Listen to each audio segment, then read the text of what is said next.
Welcome back, episode 53 of Revisited. I want to say 3. I'm gonna go 3 or 4. Y'all figure it out. Y'all run the channel now. Yeah, we're talking about something for the first time on Revisited as far as a reviewing a channel or a video or stuff.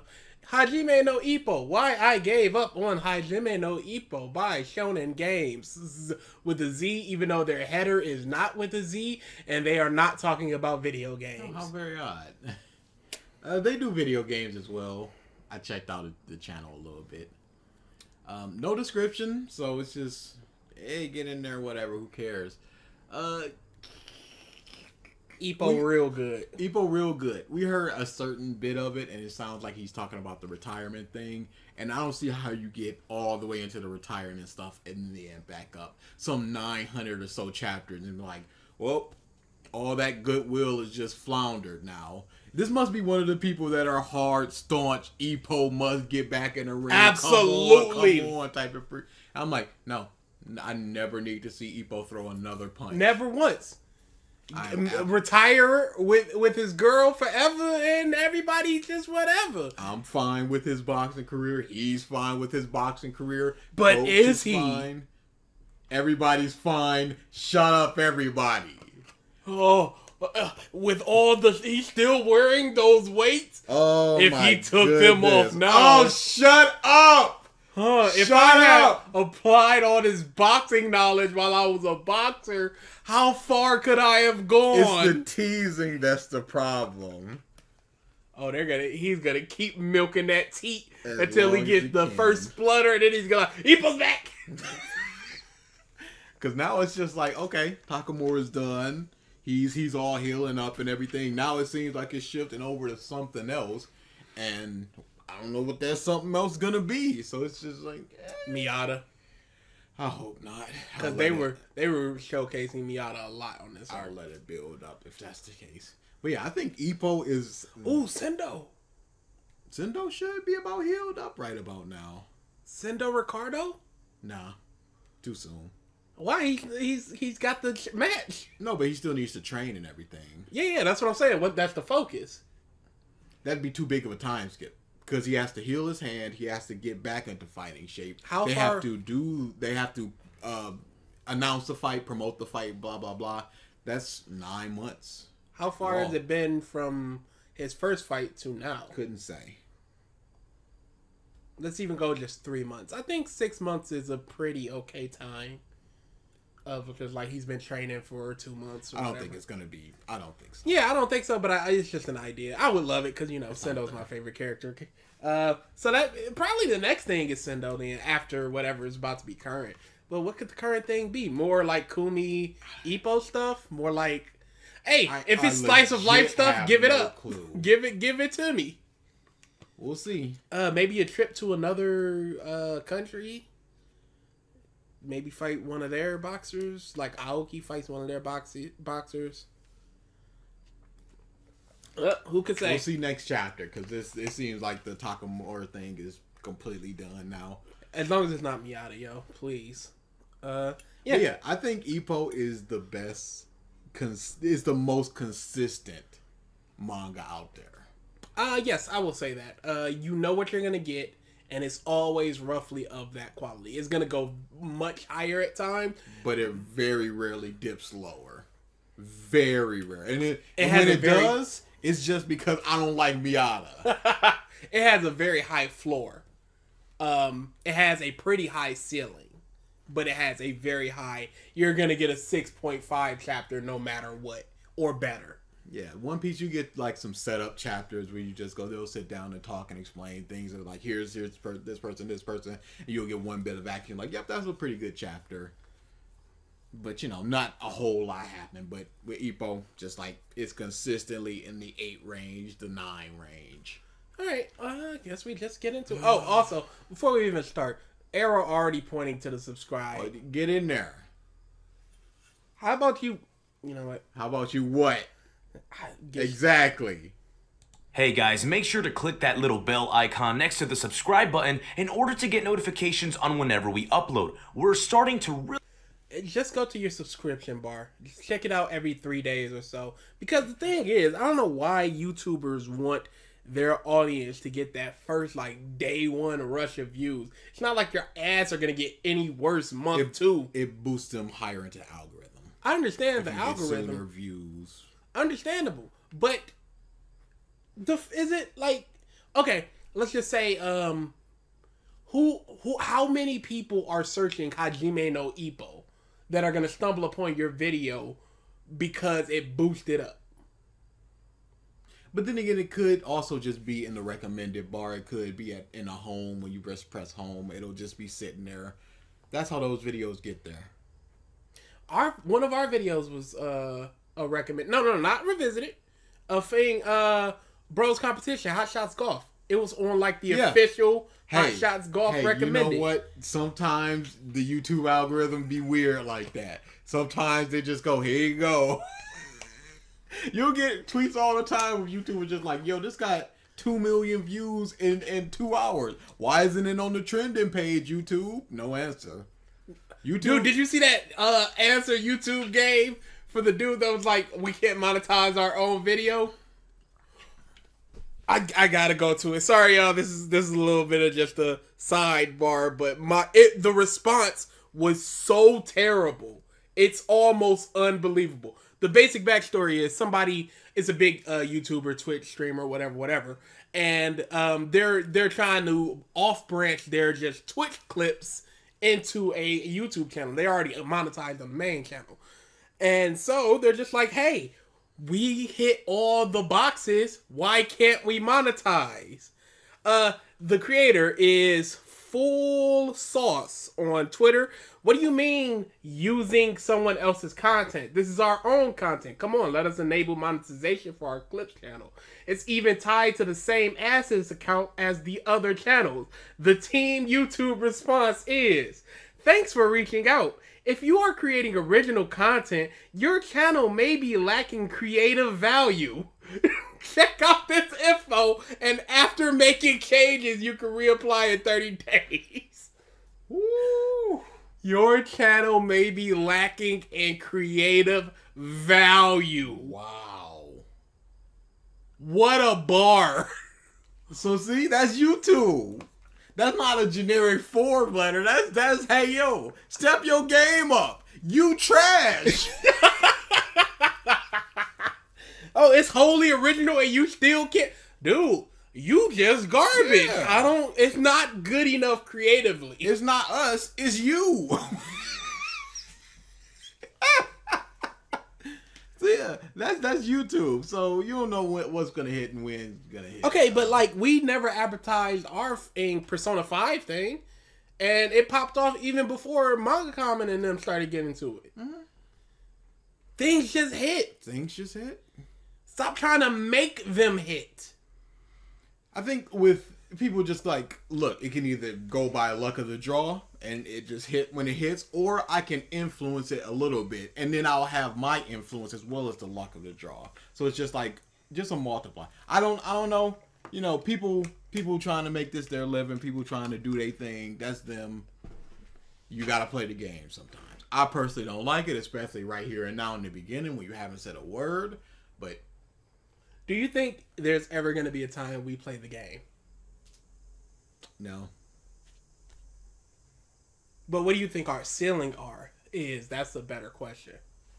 Without playing the game? Without playing the game. Not asking people to sub. We ask people to go to the Discord because we just like talking to people. And the Discord is fun. Within, how long are we talking? Let's say we do this for 7 years. 7 years? 10, 15,000. Ooh, dude, you are way low. That's what I'm thinking. You're way low. We talk too much trash. Yeah, Demon Slayer is one of the most beloved. People just peace out. Just like, oh, they talking trash about my, you know. I'm thinking. I think that's what it is. Plus with the creators and stuff. I'm thinking, depending on, I think something of ours is gonna hit big, and when that happens, I think within 7 years we're probably gonna be at the ceiling around 40K. Who knows? I'll say this. We have to be one of the most consistent, like, anime YouTubers around in terms of not just sitting down and going, here's what happened in the chapter, and then next day reviewing the chapter. But this is also easy. Very true. Very true. We've been talking for 10 minutes. It hasn't been him basically at all. No argument so far. To really ramp up our content, so join the notification squad and get notified. The notification A lot of people say that. squad. A lot of people say that. That's like the radio armies. Yes, it is. And it's very bad. But you as an adult, do you think that that's going to sway you? Who do you think they're trying to sway? Definitely children. All right, then. But and then the feeling of community, of belonging, I get to be part of the notification squad. Absolutely. do you think do you think they wake up with pride for being the notification squad? It's just a dumb slogan. Absolutely. Yeah, the click the bell thing, telling the audience to click the bell. That's another thing of just like, if they like it, if they want it, they'll do it. I click the bell of like 4 people that I'm like, as soon as the video gets uploaded, I want to know. Mm-hmm. And I'm not being told. So once the notification comes up like, hey, such and such uploaded a video, there's a lot of people I'm just like, yo, they uploaded something. I'll check my subscription. I'll check it out later. Other people, the people that I bailed, I'm like, I want to see this right now. Which and I that's understand. the purpose. Yes, that's the purpose if that's what you want to do. But my thing is telling people to hit the bell. Yeah.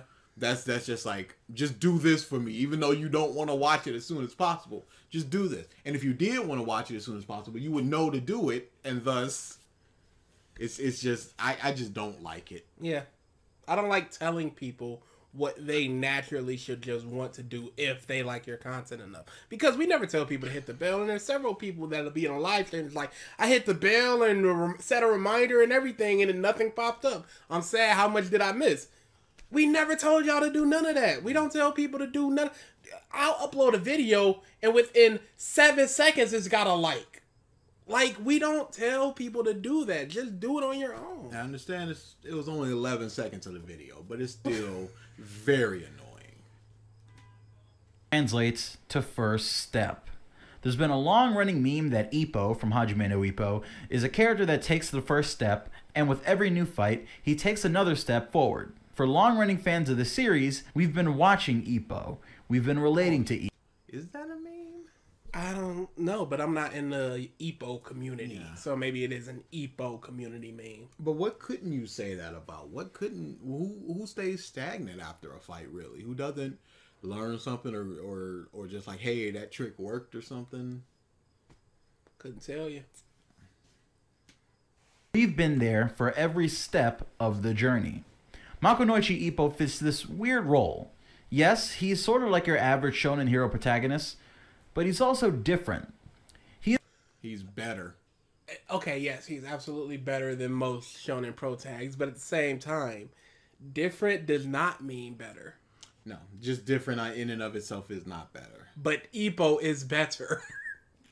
He's better and different because he's the biggest, most earnest lame-o in the galaxy. I said this as I was reading Ippo. I said, Ippo, as I was reading Ippo, I actively started to dislike Deku more and more. Because Deku is just a worse version of Ippo. And why would I like him when Ippo is a million times better? I think you said it, he's better and different. He's not better because of different. Yes. So different. He isn't the son of some amazing boxer. He isn't the chosen one. This argument is one of the worst in shonen. Is chosen one bullshit. You could talk to so many in characters that are not this thing. And even if they are that thing, it doesn't inherently mean that they are bad. It doesn't mean that it's a notch below. It's a culmination of things. It's not just Naruto's the chosen one. No, he's got all other things for him. In Flame of Recca, there's one person who has all 9 dragons inside of him. Could be said to be the chosen one. He's pretty special, but he's not amazing because of that. Because he still has to learn and grow and all that stuff. It's just saying like chosen one and all that stuff. It's a very blanket like, and now your opinion is lessened of this person. Short but well-built body because of his years helping his family run their fishing business. That's realistic, you know, that's not some crazy advantage that he has over everyone else. Absolutely realistic, and I love it so much. Especially when you look at something like Tanjiro, he's just like, he's got an amazing nose, shut up. Why does he have, oh, he's just born with it. Ippo out the gate is just like, here is why he's already very strong. He's been doing this forever. Here's why he's got amazing balance. Blah, blah, blah. Going over to Haikyuu. I don't like Haikyuu. Why is Hinata able to jump so high? Well, he just trained. He's doing Olympic jumps in middle school. Well, he's just amazing in middle school. That makes no sense. And people just accept this. Every single time Hinata jumps in front of somebody for the first time, they're always like, what the f? And you have to ask yourself, why is he able to do that? He just trained by himself in middle school after seeing one single volleyball game. See, that's another thing with like Senna from Ice Shield 21, where it's like he's been running from bullies all his life, and he's been running through people because of his small body that he can see those lanes of where to run, so he gets the most advantage and through people. Understandable. Tanjiro catch him with his anchor arms. Oh my god. Dude, that anime does such a disturbance in Ice Shield 21. Oh, it's Ryu the Dragon! Oh, he's running up to me. Time to unleash my dragon. Oh, dude. That anime is hot garbage. I don't know what they were thinking, yo. They need that. I think they're just like, we just gotta style this up a little bit. Because it's just some people. Football is very difficult because, you know, you got the helmets on. That's a little less personality. Oh, absolutely. That's why a lot of people are like, basketball players get higher endorsement than football players because they're more recognizable. You can see them on the court every day, all day. You could see 80% of football players walking down the street and you wouldn't know who that is. Yeah. The defense is awful, and all he can really do is fit into a certain style of boxing, and again, this all serves to give us a protagonist who has to work hard to get anything done. He has to try something, fail, and plant his 2 feet down and perfect it, and then take that first step towards progress. That's very much been the story of our protagonist. He starts off as a loser, and we see him begin on his boxing journey. We see him face champions and form rivalries with the best out there. He's fought people everywhere, with every style there is, and over time, Ippo becomes a veteran of sorts, but he's still that plucky protagonist that only has explosively exciting, close matches. Makunoichi Ippo never leaves anything but his blood, sweat, and tears in the ring. Tons of it. And yeah, it's fine when he loses. He isn't some unbeatable force of nature, even though they call him the Wind God. And for the fans who want a character like that, we have Takamura, an undefeatable monster that serves as Ippo's mentor alongside the coach. Ippo isn't even the most talented member of his own gym. For that, we have Itagaki, a young man that's so talented that he can slow down time while fighting. That's broken. He broke time. Ippo is, for all intents and purposes, the best average fighter there is. So, alright, fine. He'll lose here and there. You could go a step further and say that Ippo has to lose here and there. And maybe he should have lost more than he already has in this series. Absolutely he should have lost to Wally. No reason not to. We'll never forgive that. Ever. On a personal level, he still lost to the magician. That's just personal. That's all. You can press play if you want to.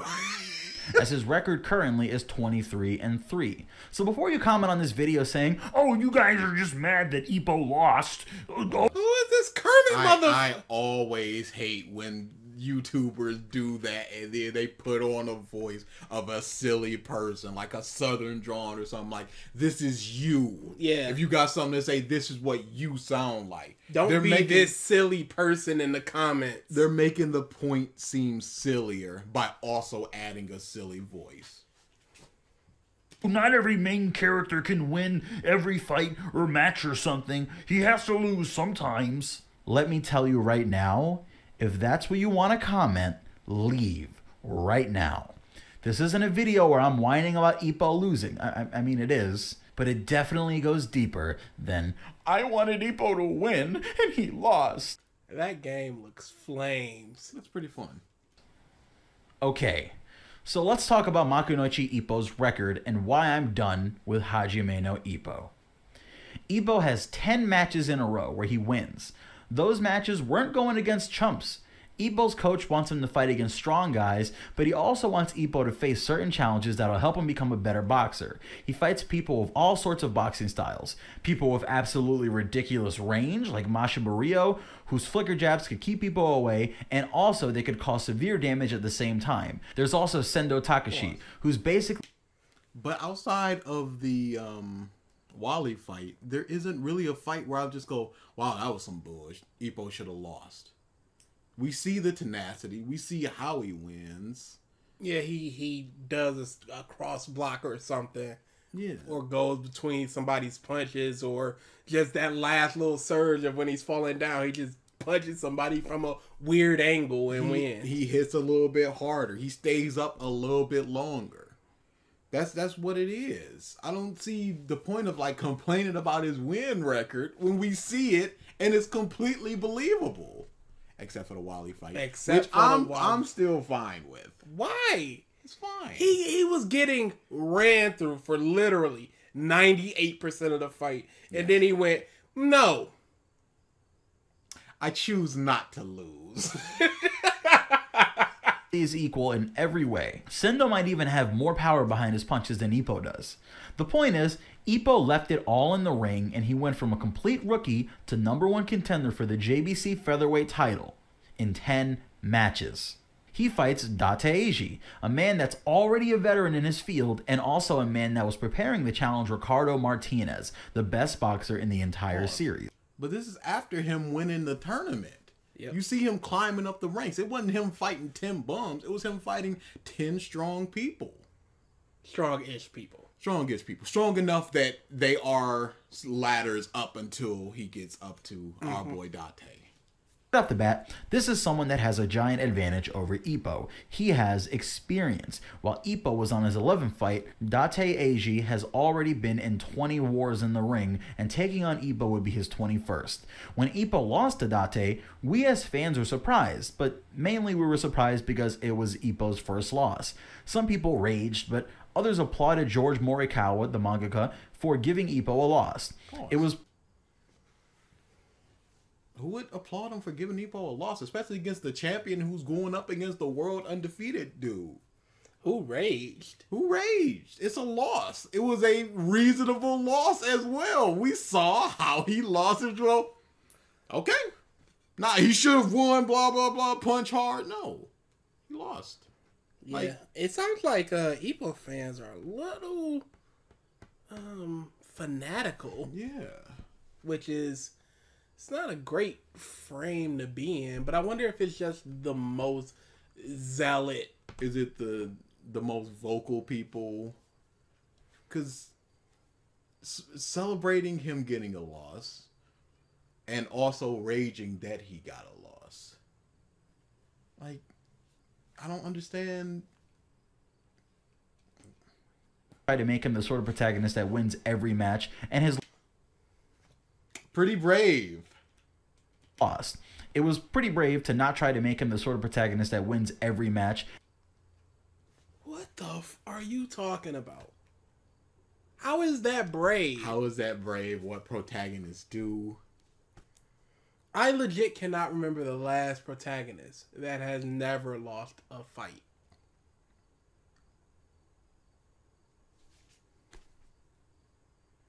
Exactly. And Goku is losing fights. Yeah, I don't know. This isn't bravery. This is typical. Typical, especially since this is his 10th fight in. If you want to give him the title after 10 fights, and then he defends it for a little while and then goes up to Ricardo, the manga's ending in like 10 years, maybe. That's too far of a growth, especially for a rookie like him. That's nothing to be applauded. It makes sense, and especially since it's just like, okay, now this is a motivation, especially after Date loses. Ippo feels this is how it feels to lose. Everybody trying to cheer him up and everything. It makes a lot of sense story-wise. Date better not come back and get this man out of retirement. I hope not. His son better not come back and get this mother out of retirement. Ippo, stay retired. Your brain. Rematch, and his loss made sense. He lost to experience, and even though he stuck to his plan, he followed his coach's boxing, and he did everything that he could to be a smart fighter, that still wasn't enough to beat Date, who had enough experience to handle everything that Ippo could throw at him. After this fight, Ippo looked at himself and he saw what didn't work and saw what did. He and the coach realized that he needed something. Ippo was missing something to make him special. Sure, he was a good fighter, but what was his best quality? He was short, he could get in, and once he was in, he could do tons of damage to his enemies. But his ability to dodge blows? It was subpar.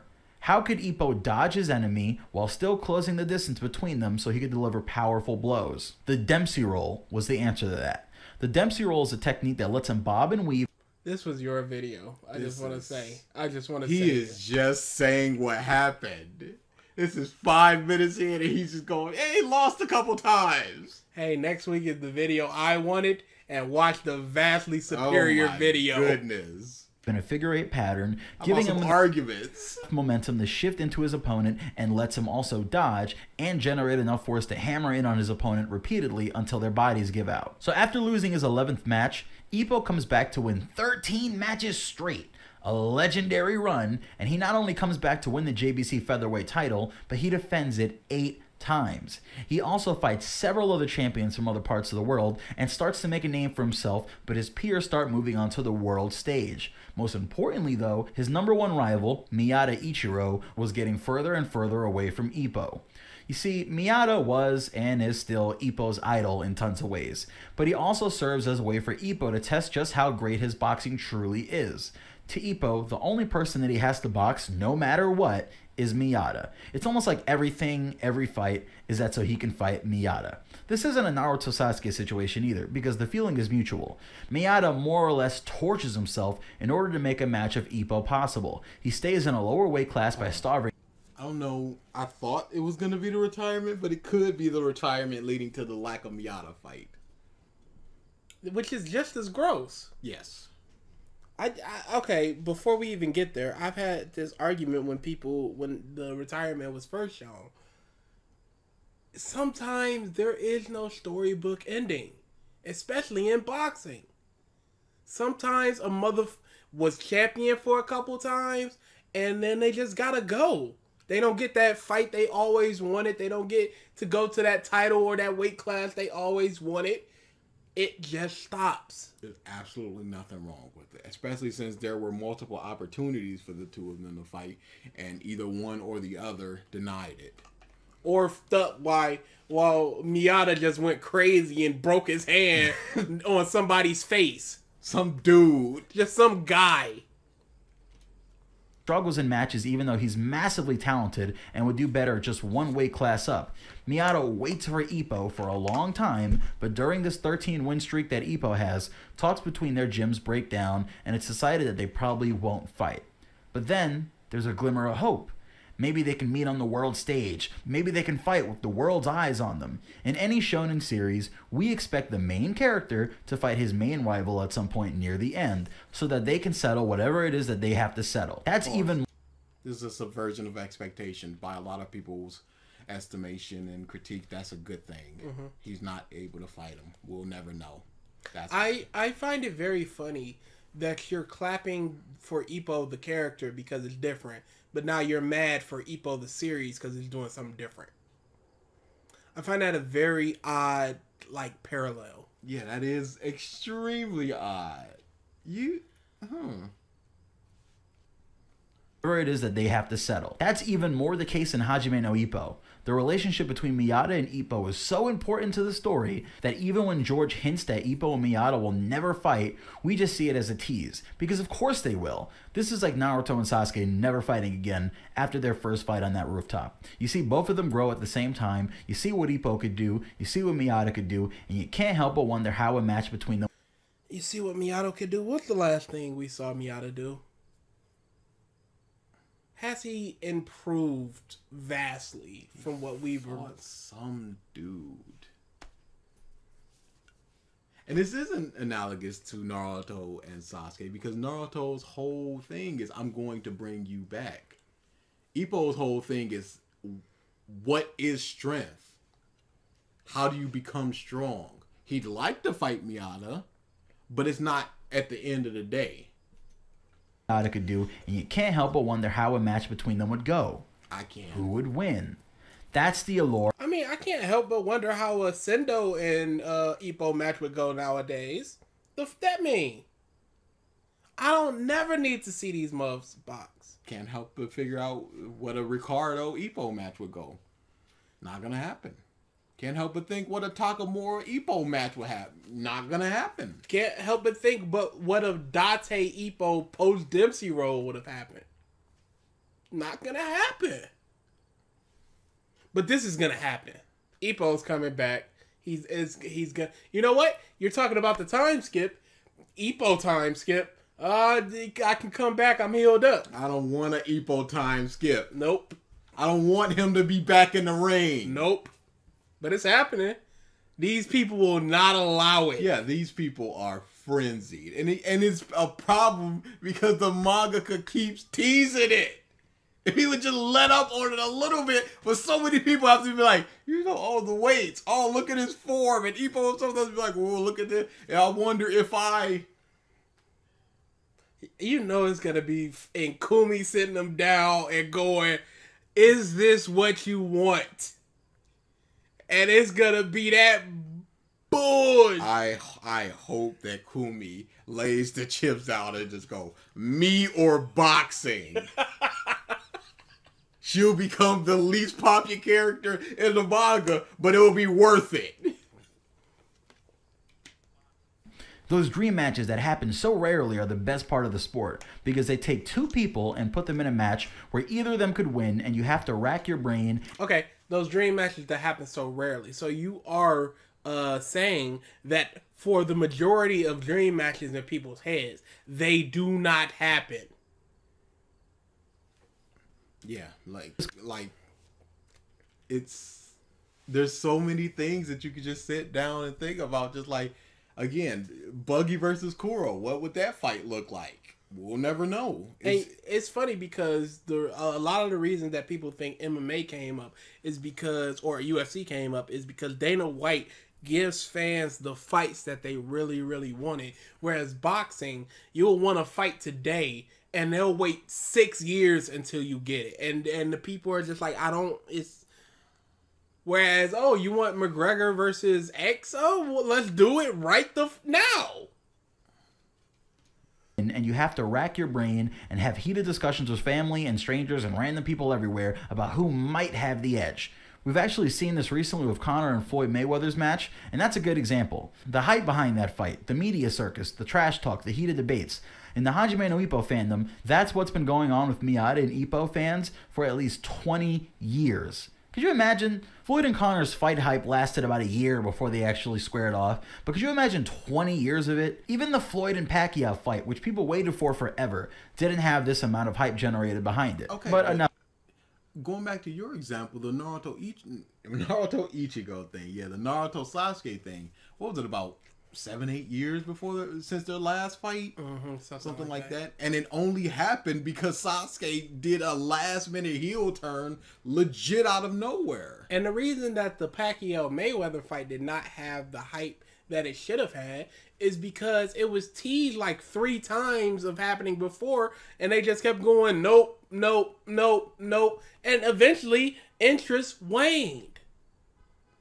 Wane your interest on Ippo Miyata.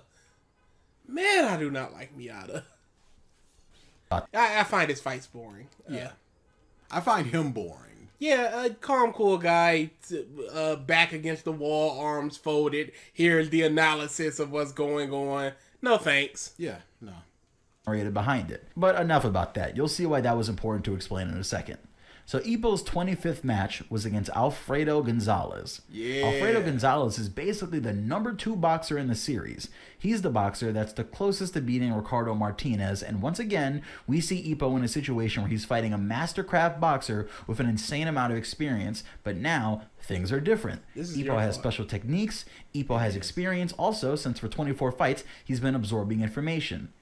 Ippo takes on Alfredo Gonzalez and loses. Again. But this time was different from his last loss. Sure, it had been years since Ippo's last loss. When Ippo went against Date, we felt like he could win, but we knew it would be a war, but it felt winnable. Against Alfredo, a lot of the fandom had their doubts right off the bat, but we were positive. It felt like if Ippo won, we'd see that he's come a long way and we'd see the result of all of his fights. And also, every fight is the result of all of his fights. Fight 19 is the result of fights 1 through 18. And going into the fight, you have to... I don't know if... I don't know the fandom on the ground level, but he's the number 2 dude in the world. Like, you can't imagine that... Yeah, Ippo's just gonna win. Like, I'm going in just like... Ippo's getting worked. Ippo's getting worked. It's too soon for him to be fighting the number 2 dude. He's got Ricardo experience several times over. Fight Ricardo Martinez. It would have been the most significant fight in the entire series. Dude, Sendo fighting Ricardo is gonna make Ippo unretire. More than likely, yeah. Especially if, like, Ricardo retires Sendo just by pure boxing, beating the shit out of him. Yeah, Ippo, he's not going to be able to sit still. That leg is going to get to shaking, and he's going, I'm crossing the fence line, yo. I'm a monster. I'm a monster. Series, and it would start us on the path to Hajime no Ippo's endgame. Alfredo, Ricardo, and Miyata as his last 3 fights of the series would be amazing. The road was right there in front of us. All Ippo needed to do was win. So when he didn't, there was some confusion, but George did a very good job of making the loss feel realistic, and he made the win for Alfredo feel earned. Pause. Ippo forced the... No. It is shown that Ippo is simply not on Ricardo's level. He got legitimately baby moded. Alfredo. Ricardo and Alfredo. No, I'm talking about Ricardo. Oh, okay. The Dempsey roll, he easily countered it. Yeah, the Dempsey roll gets better and everything, but I don't care how many fights you doing. Ippo, my whole thought going in is just always just like, Ippo is never going to fight Ricardo because he is simply not on his level. He's just not good enough. He needs to continue to be a big fish in a medium-sized pond. He's never gonna get up. He's not like Takamura. The crossing of the line thing said that. He's not willing to cross that line. He's got morals and everything. Ippo can legitimately murder somebody, but he holds himself back so he doesn't rock their skull. Who was that he fought that you were like, he just murdered that guy? The dude that insulted the coach. Oh, yeah. Where Ippo was just like, I'm just gonna fight. And he had this creepy smile on his face and he's just getting beat up. And you could just see like the energy forming on his feet, on his hand. And he got one punch in and the dude flew up and twisted. I'm like, he just killed that dude. And now the story is gonna be Ippo the murderer. Coming to terms with his murder, and if he could ever throw a punch again, it'd be him in on the heavyweight, and the coach would be like, "You can punch harder than that," and he's just like he's holding himself back. That was my whole thought. I'm just like, he just killed that dude. It happens in boxing. Ippo has always been said to be a monster chiseled out of pure iron, and now We're deviating from the Ricardo Miyata story. It's no longer happy fun. We're about to get a little dark. No, because he just murdered that guy. And he has the capability to. We have seen this so many times. People just like, I blocked this and it felt like I got hit by a truck. It felt like his head is just a cinder block. We've seen so many cracked ribs of just mothers getting that liver blow, and they're just like, no. People like envision their whole side get blown apart. And he just got a full face rock and just like, he's dead. Feel earned. Ippo forced the most experienced fighter he's ever fought into a corner and nearly beat him, but didn't have enough. What followed this fight was a long, and I mean long, absence from boxing. Ippo's injuries from the Alfredo match seemed serious, and people were worried about him. Worried most of all was Kumi, his almost but sort of not girlfriend. Well, they were worried before that. There was a whole bunch of stuff of Takamura just like Ippo was a little bit punch drunk. Him wobbling, shaking, and stuff like that. This happened before this fight, which was another reason why I was just like, maybe not. Yeah, they planted a lot of seeds before, and then afterwards, those seeds really started to bloom. That's his worry over and it was a culmination of his hard hitting, just like, I just gotta keep getting hit. I'll take fall 3 down. punches to give 1. Never fall down attitude of just like, yeah, punch me in the face, but guess what? You in my range now. Rah! God, I lost. sort of not girlfriend. She expresses worry over Ippo, and Ippo realizes that if things continue the way that they are, he might lose her forever. Ippo promises Kumi that he'll retire after his next loss, and he'll be completely fine with that as long as he can give it all he's got without worrying her. So there we have it. We're officially in endgame Hajime no Ippo. Ippo promises to the girl that he loves that he'll retire from boxing after his next loss. This lets us know that Ippo is going to advance himself even further and pull out every last bit of strength, technique, and talent to go on an unprecedented run and finally lose. That's not what it tells us at all. Nope. You just said that his injuries were very severe. And it's been building up from all this time. That punch drunk did not go away. Like, he came back too quick. Like, I swear if he would have given it another 8 months, he'd probably still be boxing right now. Yeah. Came back too quick. Got hit. Knocked a little silly. Fell down. Done. Like, you're supplanting these expectations upon everybody. It's just like, oh, it's clear that he's just going to go on the tear and... No. Bam. Guess what? It happens. Against Miyata, or maybe someone after Miyata. We saw that long road ahead of us, and it was made even longer by the long comeback arc that hyped up Ippo's return. During that comeback arc, we saw Ippo struggle with the possibility that he might have suffered brain damage, and we had to guess whether he was genuinely brain damaged, or if it was just Ippo's nerves. Could he be damaged? No, we said. It'll solve itself, because Ippo... No, I didn't say that at all. Yeah, I never... Don't say like everybody said this. When I saw that pinch, I was like, oh no. That's bad stuff. Don't die, Ippo, please. He gets rocked too much too often.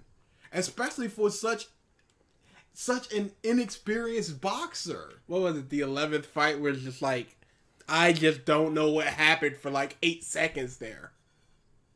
Most of the Date fight, he was just knocked out. I'm like, that's a fight that I love Date so much, but I cannot watch that fight because it's just Ippo just gone. That's not good. So uncomfortable. You just watch it and you just go, no, this dude is knocked out. He's on his feet. Like, people say if you get knocked out a minute, that's 30% brain damage.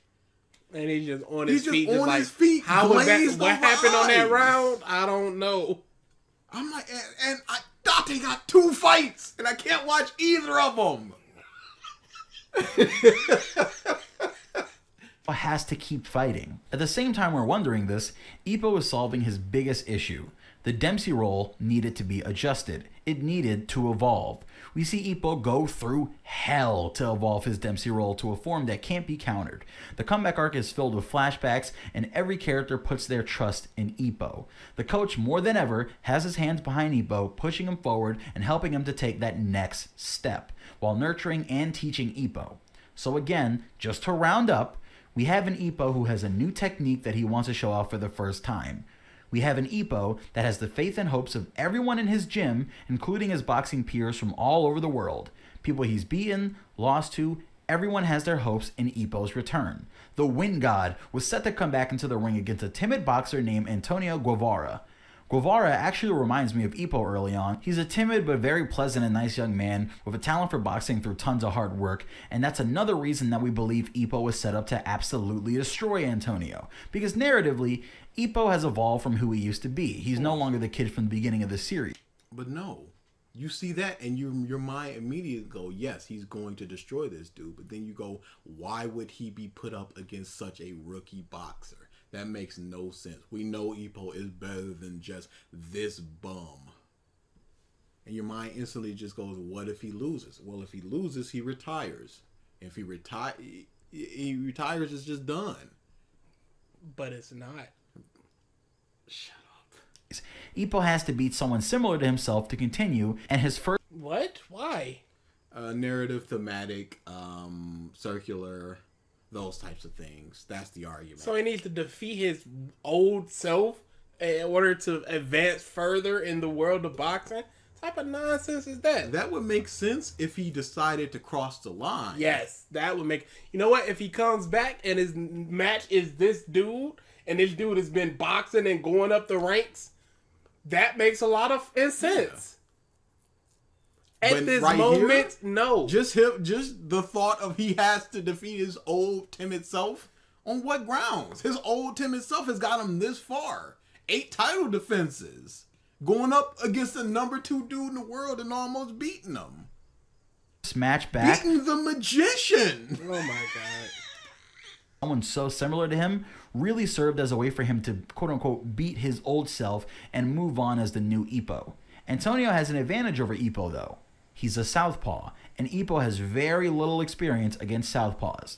But sure, maybe this is just a way to ramp up the tension. Putting Ippo in a match against someone that has a natural advantage serves as a way to make the match more exciting. Ippo fights Antonio. And you know what? It felt like George Morikawa woke up one day and decided to end the manga here. And this is where I've given up on the series. You see, during the fight with Antonio, we see Ippo make a few mistakes, forget a few things, and get dropped at times that normally he wouldn't. We just chalk it up to him having to fight a southpaw and being super focused. Pause. No, I was scared. I was petrified. Don't just tell me what I chalked it up to. The whole time I'm like, man's brain is mush. We've been worrying about this all this time. This is not just gonna go away. This is not nothing. The Takamura eye thing, they keep bringing it up. Is not nothing. Yeah. Takamura is not addressing this. They go, can he see? Oh, I guess he can see. But can he? Yes. But there's always that question. This is not nothing. And then everybody comes around and just like, I guess they figured out Takamura's weakness. Like a hook, a left hook, because he can't see it as well. I don't know why that's his blind spot, but whatever.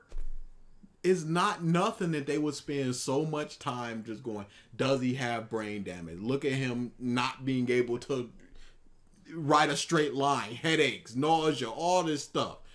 They wouldn't just do that, just go, nah, that's fine. Well, I guess that was just a little phase. iffy biffy. But he was right back on that horse for a while, but now his brain is 100% fine. Even see George call back to the first time that Ippo used the Dempsey roll. His victory's been set up. Almost 10 years after he initially used the technique, we were getting a repeat of that. Amazing. Ippo then goes on to miss the Dempsey roll every time he tries to use it, and not even just that, he gets super sloppy and his movements become completely transparent. The coach starts to freak out, and that's when it hits us, and him, at the same time. Ippo is broken. Ippo managed to convince the audience and the coach that he was in good health.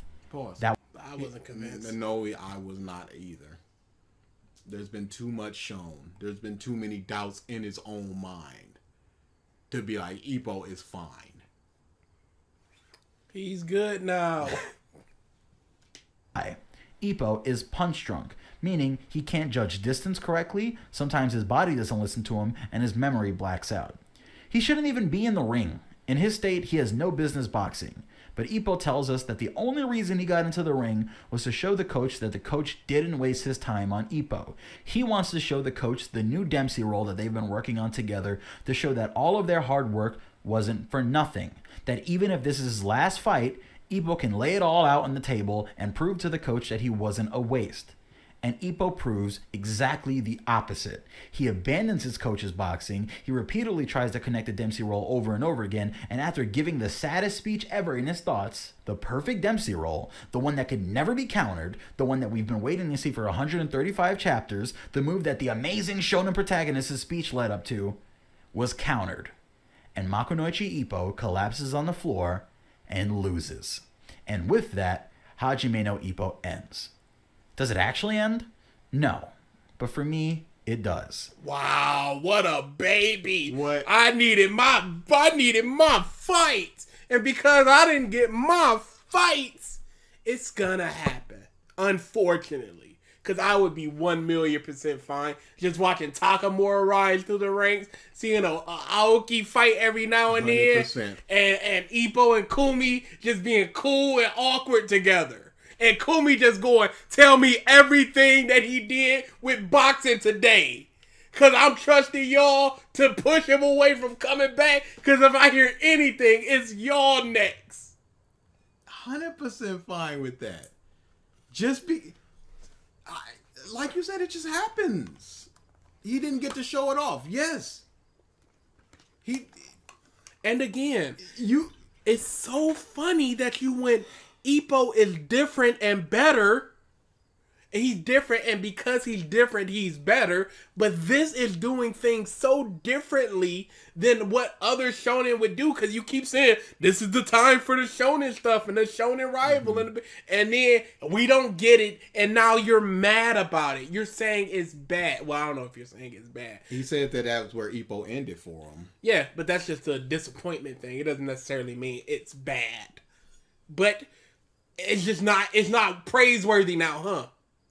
Because you didn't get what you wanted. You didn't get what was built up to. Because as we've been shown countless times, the man ain't right in the head. He's done. Throughout this fight, it's been shown. So as he's throwing these weak telegraph punches, you're just going, oh, but once the Dempsey roll comes out, it'll be 100% fine. You said yourself, like, Ippo convinced the audience that he was fine.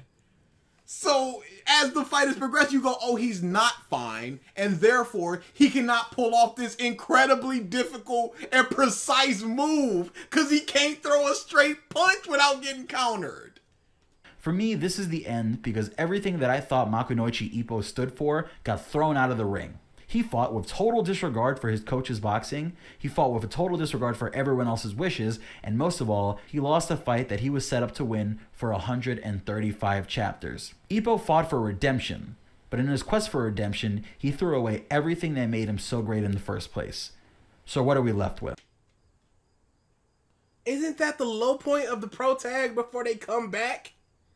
That is exactly what it sounded like. But, well, like, what is he? Did he really just want Ippo to just beat him? And I don't think Ippo threw away everything. I think he was so scared, single-mindedly focused. Yeah, so single-mindedly focused of doing this thing to show the coach that everything he had thought about him was correct. It wasn't about redemption. It was about proof to the coach that he wasn't a waste of time. And so he just goes, look at my awesome new Dempsey roll. Yeah, I got the big punches and getting in and all that stuff, but this is what we work towards.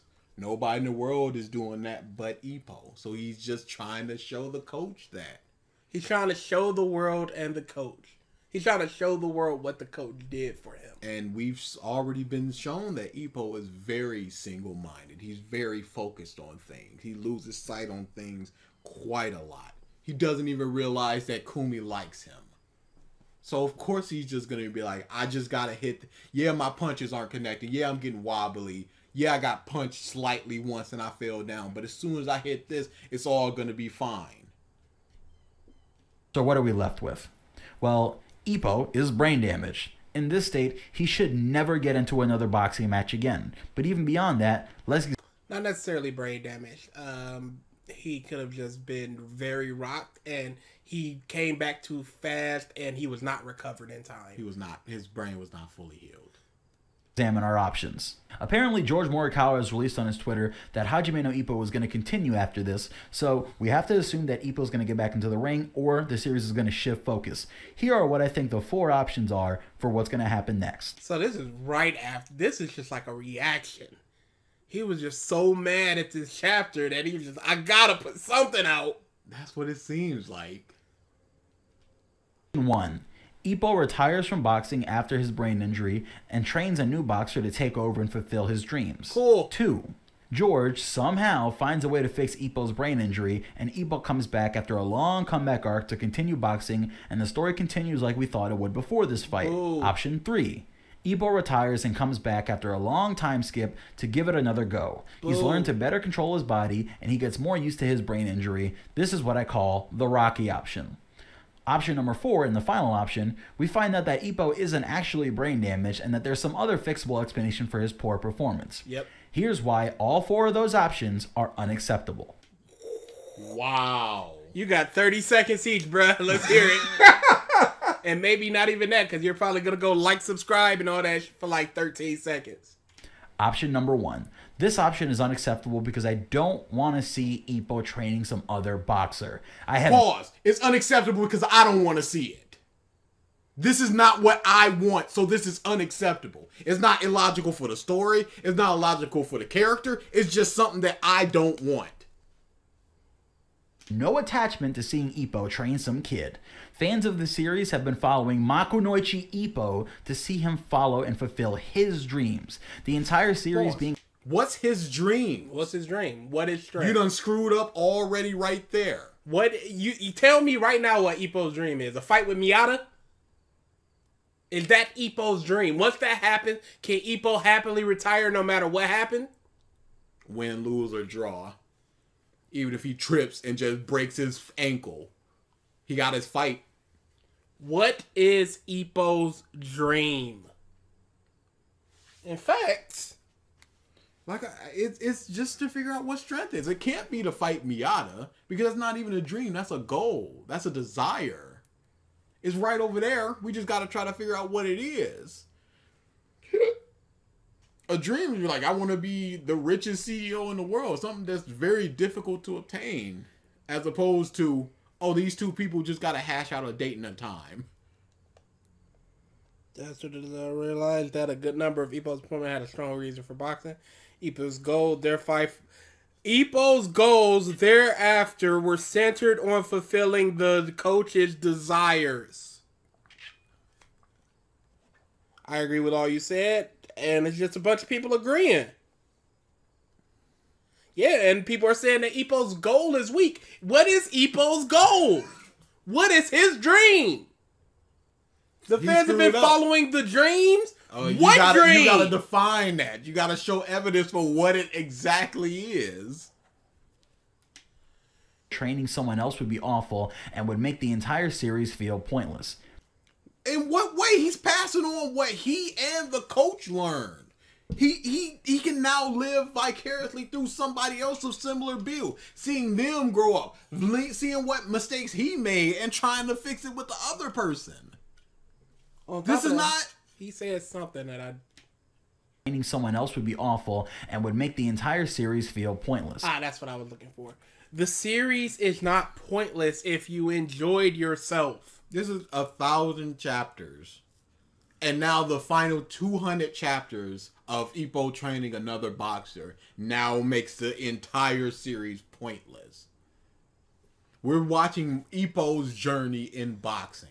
Whether it be in the ring or on the side of the ring coaching somebody or bringing in ice or whatever. Why not end the series and name the next one Second Step? Would that be better? Would that have satisfied you? No, because you didn't get your fights. Option 2. Fixing Ippo's brain injury would be bullshit. We sat through 100... You don't know what his brain injury was. If he was concussed and did not take the time to recover properly, then that exacerbates the problem.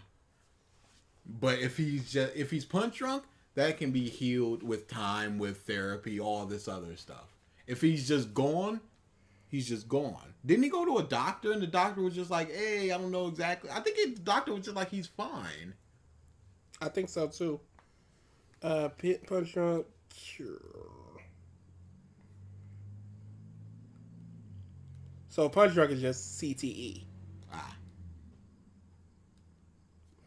So it depends on if you believe he has CTE or not, or just had the symptoms of a concussion. Chapter comeback arc. That's 2 years of real life time. 2 years of Ippo getting ready for his comeback, struggling between whether or not he should or not quit boxing, and even after... I don't care about real time.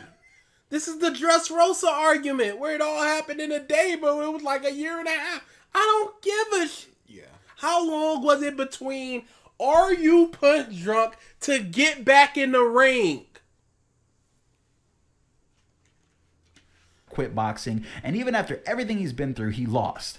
We shouldn't have to sit through that again while we watch Aoki and Kimura lose every match they have because they're total losers. Even if Itagaki... Wow. They can go up the ranks. They can see Ippo down and out and just go, oh, now there's one less superstar in the gym. Now I gotta try to be that. You can see their struggles with wanting to retire and people being legitimately better than them. You can't just write them off as just losers. And who cares if they're just losers if their fights are good? If they're interesting. Kimura has one of the best fights in Ippo. Hands down. And again, you're just going, I don't want to see that. Losers. Even if Itagaki and Takamura keep the series interesting with their matches, we're here for... Because they're strong and big and they win so much. Of course they're interesting. As opposed to just the losers. Interesting with their matches, we're here for Ippo. And even if he... Don't tell me who I'm here for. I'm here for so... Ippo is not my favorite character. I'm just like, Ippo is good where he is as just the champion. Maybe he goes off to like he's the Korea champion now, whatever. He's not getting up to Ricardo. I am 100 times more interested. Always have been in Takamura's struggle. As him going up the ranks. That's where I am. Even more hey, so. Takamura, what's going on? Something's wrong here. Oh wait, no. He's too strong. He's too strong. He's too good, yo. Is this what he always has been? Jesus Christ. This is what he could have been this whole time? But yeah, also with Kimura and Aoki struggle because they are not amazing like the two of those monsters. Takamura, Ippo, and Itagaki are amazing. They are roughly average boxers. Slightly above average and on their greatest day. So seeing their struggle of just like, how do I get up to their level? That's interesting. Like, I'm not just here for Ippo because there's long stretches of Ippo not fighting. Or barely being shown at all. Other people fighting. So am I just crossing my arms and just going, I'm here for Ippo? I love not Takamura, Sendo's adventure in Mexico. Loved it. Fantastic. Didn't need to see Ippo in panel to enjoy what was going on. An enjoyable comeback arc, Ippo promises to Kumi that he'll retire from boxing after his next loss. Are we supposed to just be okay with him going back on that? If he talks to her or she talks to him. If Kumi sees that he's just frowning and just going through unhappy emotions all day, every day, they sit down and just go, what's wrong? And he goes, I miss boxing so much. I just want one more. And yes, there is a way for that to happen.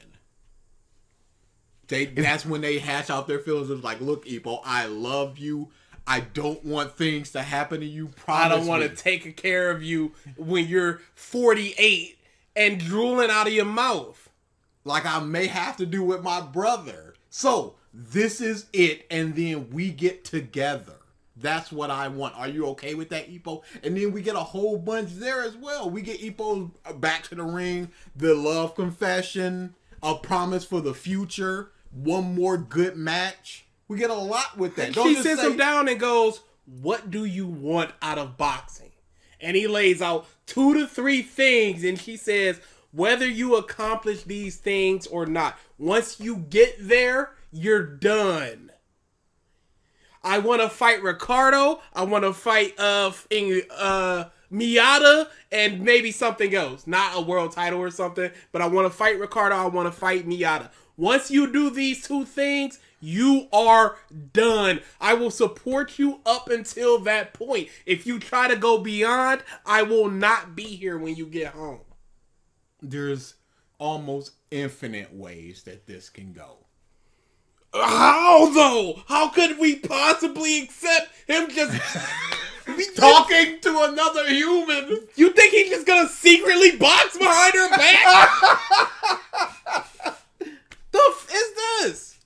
With him going back on that, if George doesn't want to absolutely tank the writing, Ippo should logically have 2 choices, the love of his life or boxing. He can't have both anymore after this. If he chooses boxing, he'd be throwing away the entire Kumi subplot, and every moment between the two of them. Nope, not throwing it all away. We just explained how it could work, and now you're just going, and every moment that they had would be meaningless. You're just going with that extremely hyperbolic 10-level thing again.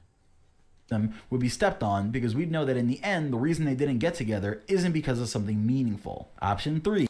Boxing to Ippo isn't meaningful? Coming back and getting the fights he's wanted since he started isn't meaningful? Ippo's the promise to Date? Ippo's perpetual unhappiness isn't important to Ippo. Always feeling like he's missing something in life. The promise to Date and his kid. Sendo potentially losing, just going, now it's up to you, Ippo.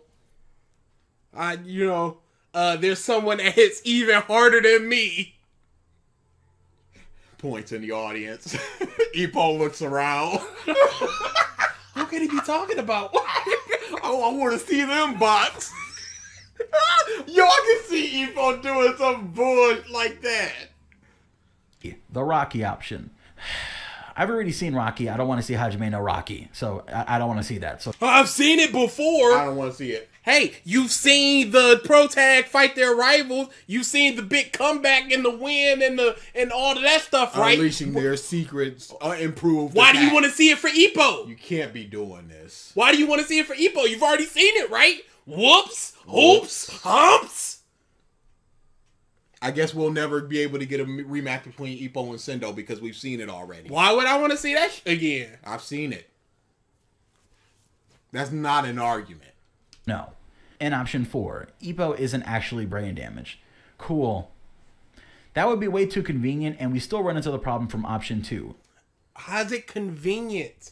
He came back too quickly. Way too soon. Now he got the jelly legs. Now he got a year or so to recover, recoup. He's not getting any sort of practice hits in. He's not training too hard. His brain isn't getting rattled. Somebody's gonna throw a punch and he's gonna tilt his head back slightly, and they're gonna go, "You knew the distance. You saw it. Your brain good. Here, boxing glove." That's all it's going to take. There are many ways that he can get back in the ring. I don't want it, but yeah, I personally don't want it. But there's so many ways. And we still run into the problem from option 2, Ippo's promise to Kumi and the long recovery/comeback arc. He's been recovering since the it's second he retired. He's been holding on to those weights all this time. He's not going to lose his form in a year and a half. It's going to take him a couple months to get it back. They show 3 chapters of him boxing, training up again. Bit of a time skip. He's in the ring again. All in like 5 chapters of between him going, I'm okay, to I'm back in the ring. Back arc. No matter where this series goes from here, as far as I can see it, I won't be happy with it. So I'm choosing to check out here. And that, my friends, is why I wonder if he kept reading. I wonder. And I wonder if he's like, wow, Ippo, this might be... Personally, done with Hajime no Ippo. Hajime no Ippo has been a truly amazing and heart-wrenching series, but it seems like Ippo will never be able to go any further. He'll always be stuck where he is, and I'm not okay with continuing anymore. It seems like Ippo not only lives up... Pause. And he must hate superhero comics. because they're perpetually just the same. Spider-Man's just a high school, college scientist man all this time.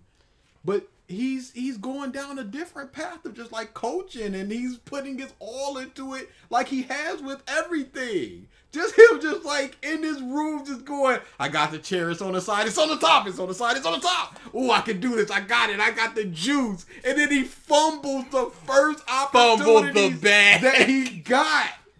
That's Ippo.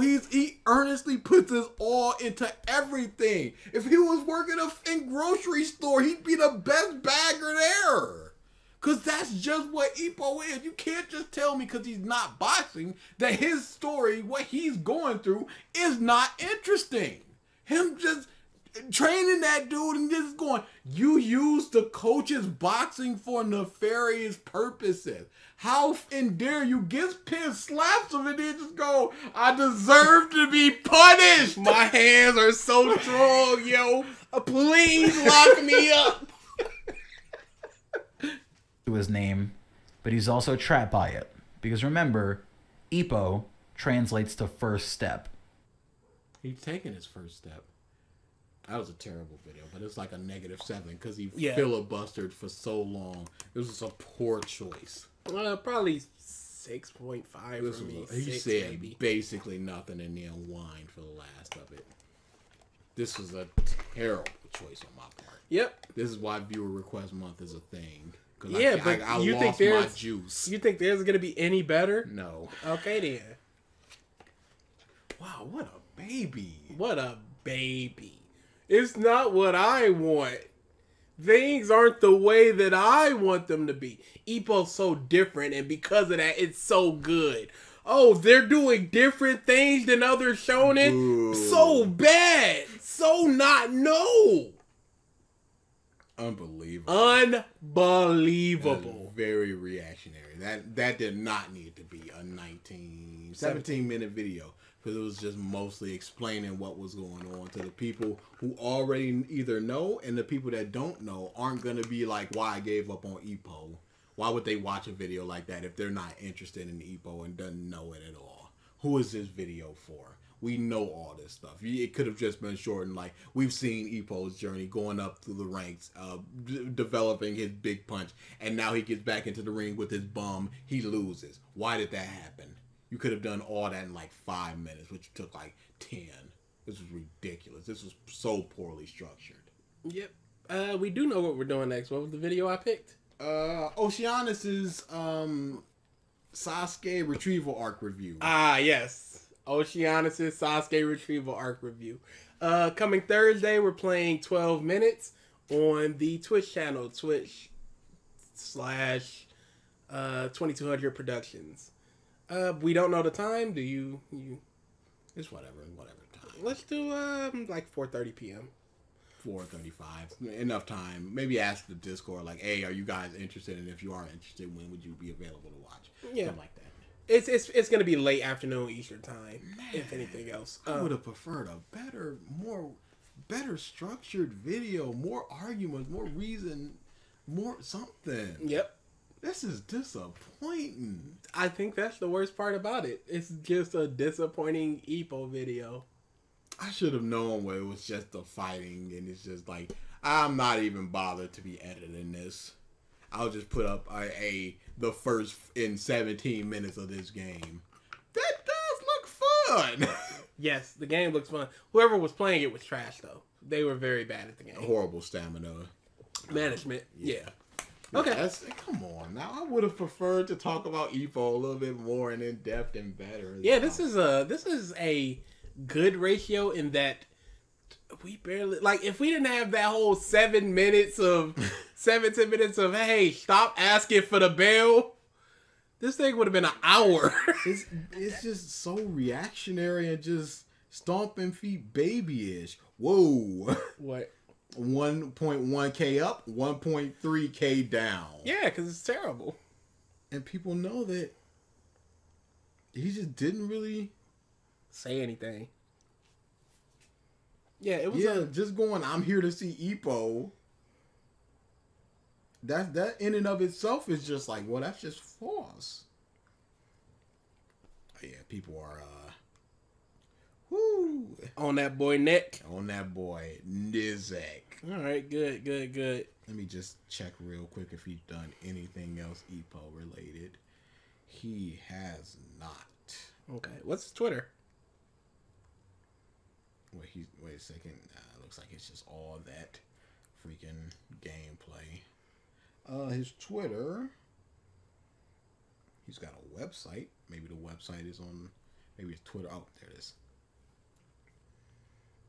Oh, it's right in front of me, actually. Oh, yep. But it's ShonenGameZ with a Z. Okay. I want to see if he talked about Ippo ever again.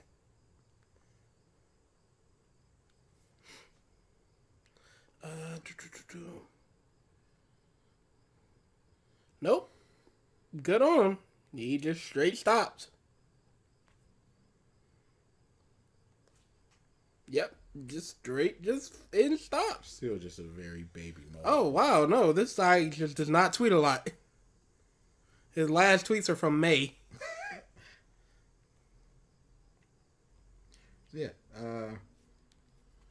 Get some better argumentations with this. This is Better structured arguments. Better. I got these four reasons how he could come back. One of them is just like, that's Rocky and I saw it. The other basic three are just like, I don't want that. All right, we're out of here. Yeah. Thursday for 12 minutes. The premiere of 12 minutes. Let's have some fun. Maybe I'll do some Shadowverse. Sometime. You know what? They do have a new mini expansion coming out next Wednesday. I'll probably do that. Do some pack openings. Try to readjust some things. I'd love to get a new spell boost and runecraft going. Me too. Yep. I'm glad you understood all that terminology. I gotta wrap up. I'm just so pissed. This is what I chose. And it stinks. Honestly, have you ever fumbled a choice this bad? I don't think so. I don't think anything has ever been this poorly fumbled. It seems like it'd be good, but you know what? It was another mother in no description. Dude, we gotta stop. We gotta take that off. That's what it's gotta be. It's just gotta be like, yo, where's the description? None? Alright, peace. I should have seen the signs. No editing, no description. I should have. Oh, man. Yeah, this is all on you. There's nobody to blame here but this guy. Absolutely. Hey, we've given some 52 episodes of quality. It's time for a quality. Quality. You know what? Make it up with the live streams. I was about to say this. The live streams could definitely supplement a couple of them. Yeah, beef up them numbers. We probably giving y'all a year straight of quality. You got to get a stinkeroo in there every now and then, bro. This was. I usually don't go at you. But this was bad choice. How was I to know? Honestly. Because, see, this is the problem with Revisited. We barely watched the video because we want that first reaction. Yes. And we went to, like, the middle-endish part, and he was talking about nearing the retirement, and we were like, oh, this is him crying about the retirement. Oh, this is going to be great. And then it was just synopsis for 85%, crying about the retirement for 10%, and whining about a comeback for 5%. How? Legit how? You know what? Do you still have that Lost episode? The Bleach one? Maybe. Bundle them up together. Two stinkers. The Bleach one was a stinker. The problem was he was saying the same thing that what's his face was saying. Ram was saying. Yeah, Ram was saying. And bundle them together. If I still have it, we will bundle them together. Is barely worth it. And it's gonna be Revisited Stinkeroo. The Whoops. The Whoops bundle. Cause man, the Fumbled bag bundle. The Fumbled bundle. How we can't do research on people. We can't rewatch the video. And the only reason that Bleach one was scrapped is because there was better options. There were better options for Bleach month. This is just woof. It got to the point where we had like 3 minutes left and we were at 50 minutes and I I was thinking just like, do you just want to do the Oceanus one now? I was thinking that as well. That's how we didn't get our feeling here. This doesn't even feel like we just did an episode. It's just baby mode throughout this crap. I didn't get what I wanted. Okay, sorry, dude. Dude's brain is messed up, or it's not. But he perceives it to be. He made a promise. He's out. He couldn't do the Dempsey roll that he practiced and almost perfected. Why couldn't he do it? Oh, maybe because he's stuck. Why did Gavin change his name to Victory for Vegeta? And Turk Talk changing his name to #1 Seriously, a bunch of garbage people in the Discord. Trash monsters. Join the Discord, y'all. Yeah, double episode, hopefully. I We'll don't see why you would have deleted it. Maybe it was on the... External, yeah. If one of my stuff ones. Yeah. Because I do just throw a lot of... I think all of our Audacity files are on external. So, who knows? All right, we're out of here. Viewer request month in 2 weeks. It's going to be awful. Now y'all can make the bad video choices. Oh, they are. Welcome back, episode 29 of Revisited. We had no plans to do this person. It was a suggestion, not even from a comment or anything, but from the last video we did of, hey, watch this person. They're also awesome. And talk about Eye Patch Wolf and yada, yada, yada. And since this is Bleach month, we decided to look at this person. I'm not. I just got off of a pretty poor argument with a dude, and I'm going to be probably a little bit more salty than usual, but I'm just trying to temper that. It was really bad. It wasn't a great argument. So this is called Why I'm Still Bleach, a response to the Fall of Bleach and the Bleach Community discussion. You know, discussion is separate. By Mr. Tamu2304. That title is not too long, by the way. It's the perfect length. It's a little wordy. Another hashtag don't know this person. So let's just get into it. Hey everyone, I started YouTube in 2012 when I decided to start reviewing. Oh, his background tells you everything you need to know. Yeah, this is a Bleach monster. I'm just looking at it. The only thing non-Bleach is like Overwatch and that teddy bear. I was about to say, is that teddy bear from Bleach? I guess not. Might be. Maybe it's one of Colin's friends. It is Overwatch, and what's that on the left-hand side? Oh, that's I Want to Eat Your Pancreas. Okay. Chapters of the Bleach manga on a weekly basis, around the start of the beginning of the 1,000-Year Blood War arc, in fact. Now, I did this for two major reasons. The first one being that I felt I had enough knowledge and insight into the franchise where I could maybe offer something new and of value to you guys as fans through my discussion and analysis. But the second reason I wanted to do YouTube was far simpler. I loved the series, I adored it, and I just wanted to talk about it on a weekly basis to other like-minded fans. I have been loving, living, and defending this franchise for over a decade at this point, and that has taken up numerous forms across many different avenues on the internet, whether that's from a range of different forums, from one manga to Bleach Exile to Bleach Asylum, to the many drawings I do that some of you might know. I absolutely adore Kubo's art style, of course, and my own art style I've just completely emulated his unabashedly. Basically tried to steal his as much as possible because I do absolutely love it, and I love to try and fill in the gaps and create my own stories around Bleach. I've always loved this series more than any other series. Go back a little bit because we were talking over that, because it sounds like he's making up his own stories about Bleach. His unabashedly. But any drawings I do that some of you might know, I absolutely adore Kubo's art style, of course, and my own art style I've just completely emulated his unabashedly. Basically tried to steal his as much as possible because I do absolutely love it, and I love to try and fill in the gaps and create my own stories around Bleach. No. You're gonna make it exactly what you want in that situation. So if you go, oh man, such and such was secretly in love with this person, and then you're gonna look back and go, oh, well, here's all these hints and everything that support this. Yeah, and it's gonna make the story better for you when it may or may not be there. No, that's not.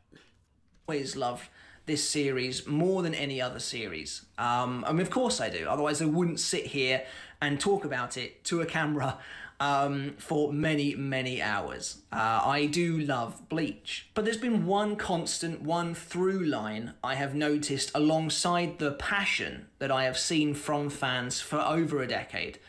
And that has been Bleach hate. No matter where you go, whether it's Reddit, whether it's one of those forums I mentioned, whether it's in the comments on a YouTube video, there has always been hate dogging the Bleach franchise, you know, and hate... Yes, of course. No, I disagree. There has not always been hate. No, I'm going... yeah, there has. You can, because it's not universally loved. No. But during the Soul Society arc, it wasn't like, because, you know, you look at... I'm sure that there were people... No, there's always going to be people that hate everything. Yeah, any given thing. Not people that hate everything, but people are just like, yeah, this just isn't good or isn't for me. Yeah, no, but I understand. But what I'm saying is, the consensus was, at one point, that Bleach was good. Otherwise, it wouldn't... Widespread, yeah. But he's talking, again, widespread, not just like these little stretch of 200 chapters or whatever. But widespread, okay. So, but he said it's always been hate. You've always seen the hate. There's always been this through line of hate. But hyperbolic always. Yeah, I have to assume so, because Bleach was not always consensually like, oh, Bleach trash. But even if it was, yes, what's the problem? Again, you can celebrate a series, but you can't deride it at all. You're talking about how much you love it and how much you've been a part of all these forums, but then you single in on to people are hating it? No, of course they are. Sound like a strong word, and for many people it's constructive criticism of the franchise, criticism that is absolutely warranted. You know, I'm a huge Bleach fan, but I'm not going to sit here and pretend it's a flawless, perfect series. There's no such thing. No series really is, apart from maybe Full Metal Alchemist Brotherhood. But for the longest time, it was the cool thing to hate on Bleach. It was the member of the big three that a lot of people kind of saw as the runt of the trio. A lot of people... I don't like the narrative of it's the cool thing to hate it. Mm-hmm. Why not just be like, this is, I have reasons to hate it. This isn't like, I can understand if it was something like Black Clover, where people just go, such and such person said it's bad. But if you've been a fan of it, if you look at it and just go, I like all big three, and this just isn't good or isn't as good anymore, you have valid reasons. There's not, you don't say it's like a bandwagon or anything, or just, no, that's not what it is. It's just people say it's not good, and if enough people say it's not good, maybe it's not good. As on top of that, the big three are hated at different parts of the world. Like, the US was really into Naruto and Bleach and hated One Piece. Japan really loves One Piece, but isn't so good on Bleach. Like, so even then, I don't know where this consensus like hate of the big three Bleach comes from, because it certainly wasn't in the US to begin with. Yeah. Love to hate on it, love to hate on Kubo, on his trolling, all that sort of thing. It's always been there. It's been a big part of my Bleach experience. I've known it for so many years now that seeing this sort of thing doesn't really faze me. Now, recently, over the last few days, I've seen this kind of talk cropping up more and more, and I would assume it is in relation to a very popular YouTuber called Super Eyepatch Wolf putting out a brand new video called The Fall of Bleach 4 years later. Now, this video I think is designed to be an addendum or a sequel of sorts to his original video, The Fall of Bleach, which in the last 4 years since the manga has ended has amassed over 3 million views. Obviously, my channel is nowhere near that kind of size. I'd love it if it was, but it's not. It's a drop in the hat in comparison, but I would like to kind of talk to you guys today about this sort of video, not tearing it apart or anything like that, but I want to give my perspective. I want to give my perspective on the Bleach fandom. Why is all these YouTubers so like trying to be political about it? Like, so buddy, like, oh, I'm not trying to They don't want the hate. Yeah, I understand that. Just say your piece. Because regardless of what you say, if people perceive you to be hating on purpose, even if you say, I'm not hating on them, they're going to go, well, you're a piece of Well, that's also just like the people that every sentence they have to go, in my opinion, my thoughts, blah blah blah. They have to do that. Otherwise, I don't know exactly what it is, but it is a very odd thing. There are a lot of people that just go, "Hey, no hate. I'm not trying to bash them." Boy, if I was in that position, I'd be like, I am kind of trying to bash them. Video trash. And here are the reasons why it's trash. Yeah, he doesn't seem like a very like confrontational person. I understand that. I don't think there's many people that that want confrontation, but at the same time, just say your piece. Stop trying to sugarcoat it with this whole I'm not trying to blah blah blah. Just do you. No, I understand. And what it means to be a Bleach fan, but also what Bleach means to me as an individual. What does it mean to be a Bleach fan? I'm wondering. To be a fan of Bleach. Well, that's not fair. Do you have to unconditionally love it? Do you have to be like, yeah, there are problems? Can you ironically love it like I ironically love Fairy Tail? What does it mean to be a Bleach fan? I guess he's gonna explain it. Also, it's very hard to be a massive fan of something and then go, well, this video was talking trash about it, and I'm gonna point out how it's wrong because of how I feel about the series. Feelings really get in the way of your thought process of trying to, back and forth with someone, whatever. And what it means to be a Bleach fan, but also what Bleach means to me as an individual. If you want a more comprehensive, super in-depth takedown of Super Eye Patchwolf's video and some of the mistakes he does make in there, my good friend DBZ Imran is creating a video. It's probably out right now. I'd go and check it out. That's another one? No. That's the same dude. Okay, I was about to say. It's very weird that at the end, okay, he was making it. Yeah, he was in the process of making it. So then, yeah, okay. He created that one. It was like, hey, odd, check out like that one. Ouroboros. Because why would he? It's very weird for us to go to the Rise and then for him to go, hey, check out this video. And then for this video, you go, hey, check out the Rise. Super in-depth, super long, sort of video essay style. Probably well worth your time. So like I said, I'm not going to spend a lot of time talking about Super Eye Patchwolf's video, really, because to be honest, I don't disagree with all of it. Some of it is incorrect, and we'll get into some of that in a minute, but a lot of it is his own. Can I just say really quick? I jump cut. Yeah, that's where I'm going. I really hate the jump cut style of editing. It's to get rid of all the ums and the likes, but it's also a stylistic choice because a YouTuber did it and they got super popular because of it, and now people need this jump cutty like da-da-da-da. Now I don't mind a jump cut every now and then, but you're just like, I hate jump cuts. His aren't as frequent as other people's. Dude, some are just horrendous. Like the Suicide Squad video. Yeah, that was really bad. Opinion. And yes, it's a bit of a shame that a video that's going to get so much traction into some of that in a minute, but a lot of it is his own opinion. And yes, it's a bit of a shame that a video that's going to get so much traction is essentially just dunking on the series again, especially when people are more excited than ever for its return. The timing definitely does. So should he hold off on dunking on a series? Until it's out, and then it can go, all right, time to dunk on y'all. But then he'd be like, well, you're just finishing up, you're just dunking on the series that just finished up for the pot. There is no winning here. What are you doing? Just going, people are hyped about it, so don't dunk on it. Don't let people have their fun. No. This isn't even the height of when they're going to get hype. So this is a good time to dunk on it if you're going to be dunking on it. If you're just going, hey, Bleach is coming, like, yeah, and people are just going to be excited about it because they have the first two arcs, and then you go, wait a second, maybe watch this video and see that it wasn't all good, and then maybe temper your expectations. A coincidence, and it is a bit of a shame.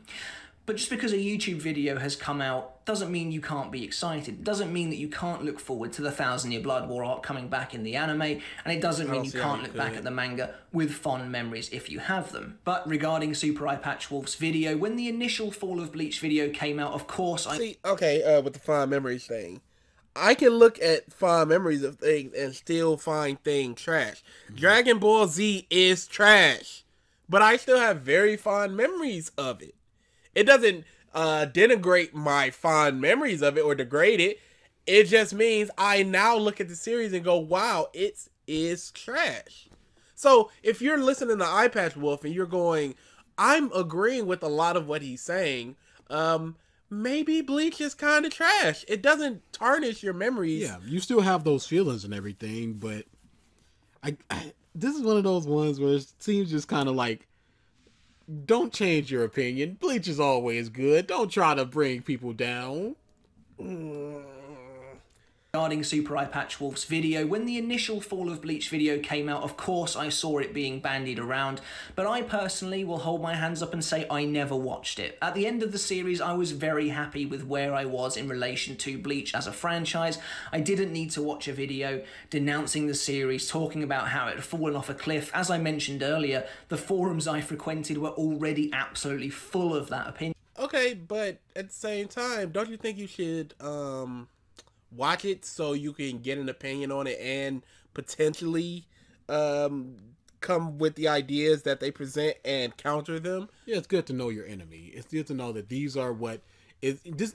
If it's, especially when you see it's getting like 1 million views, you're gonna be like, okay, these are gonna be the arguments that people are gonna be bandying about for the next little while. Let me watch it, figure out a counter, and do that. Yeah, because there's too many times that a YouTuber or a handful of YouTubers will say an opinion, and then that just becomes like the consensus opinion of a lot of people. Because when we do our Revisited, a lot of times in the comments we hear the same comments that we just talked about in the episode.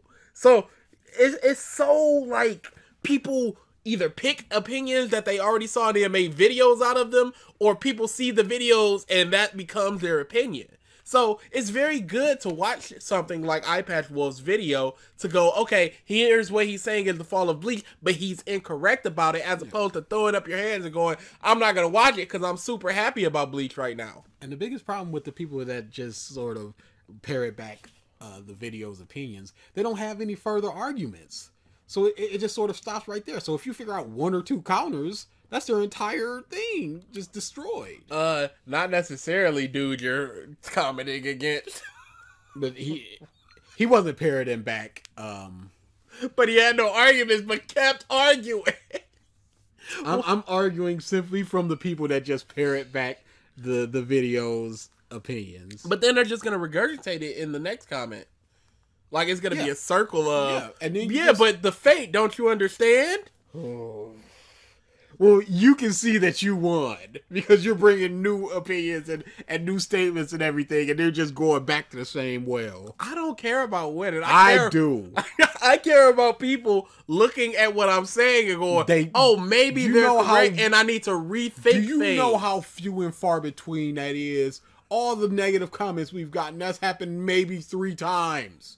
Hey, but that's 3 more people that are at least... Okay, how many of the people were just like, all right, throw our hands up, agree to disagree, we're not going to agree to this, or they just stop commenting? How many times did that happen? Like 97% of the time. Yes! But I'm much more happy about the 3 that I changed, or at least made them think a little bit more. I like to grind people into the dust. Don't come with this trash.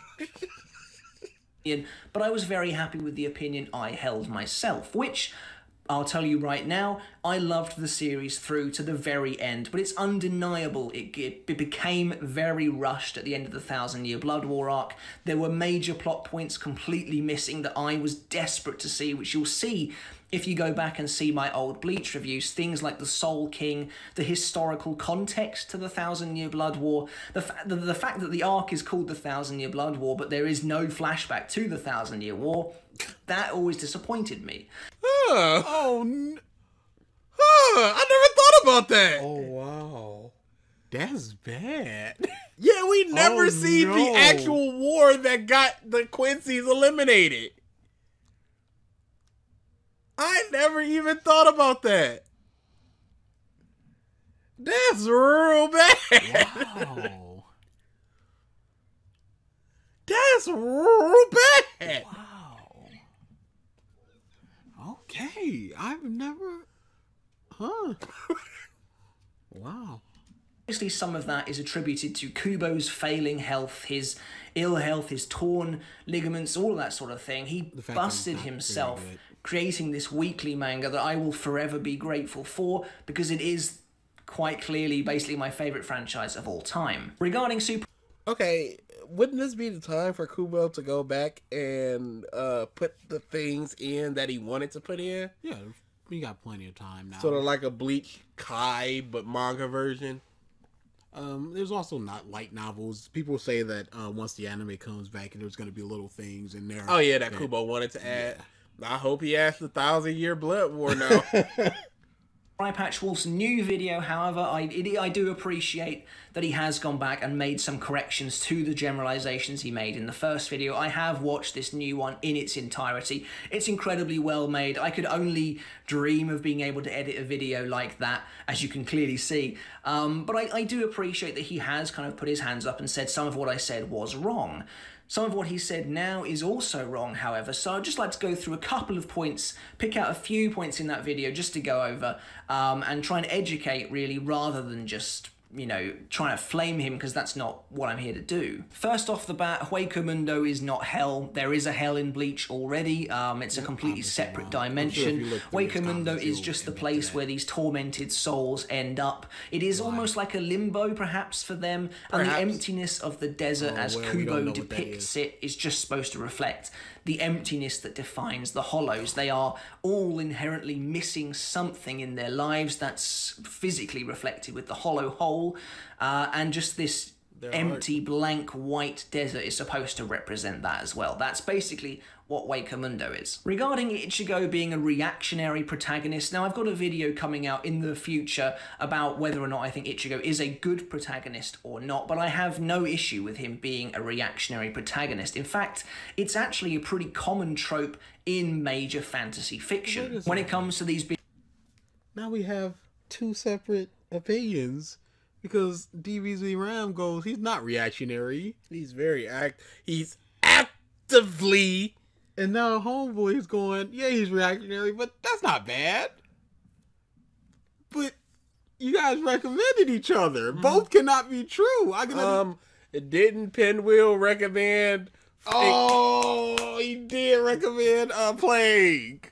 So... But this is a very fundamental thing. The fact if the character, the main character, is reactionary or not. He is.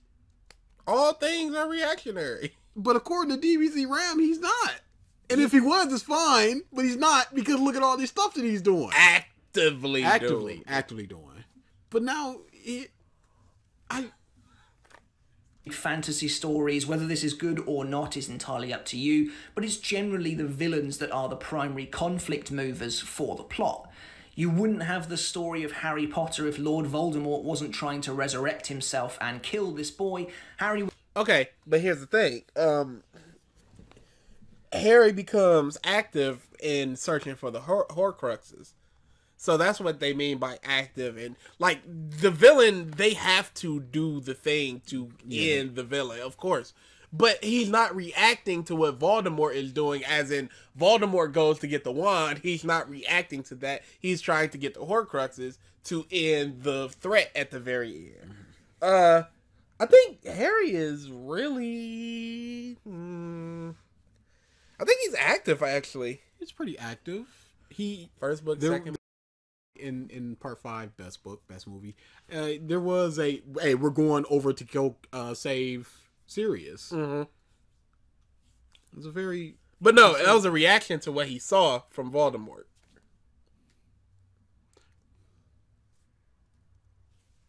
Yeah.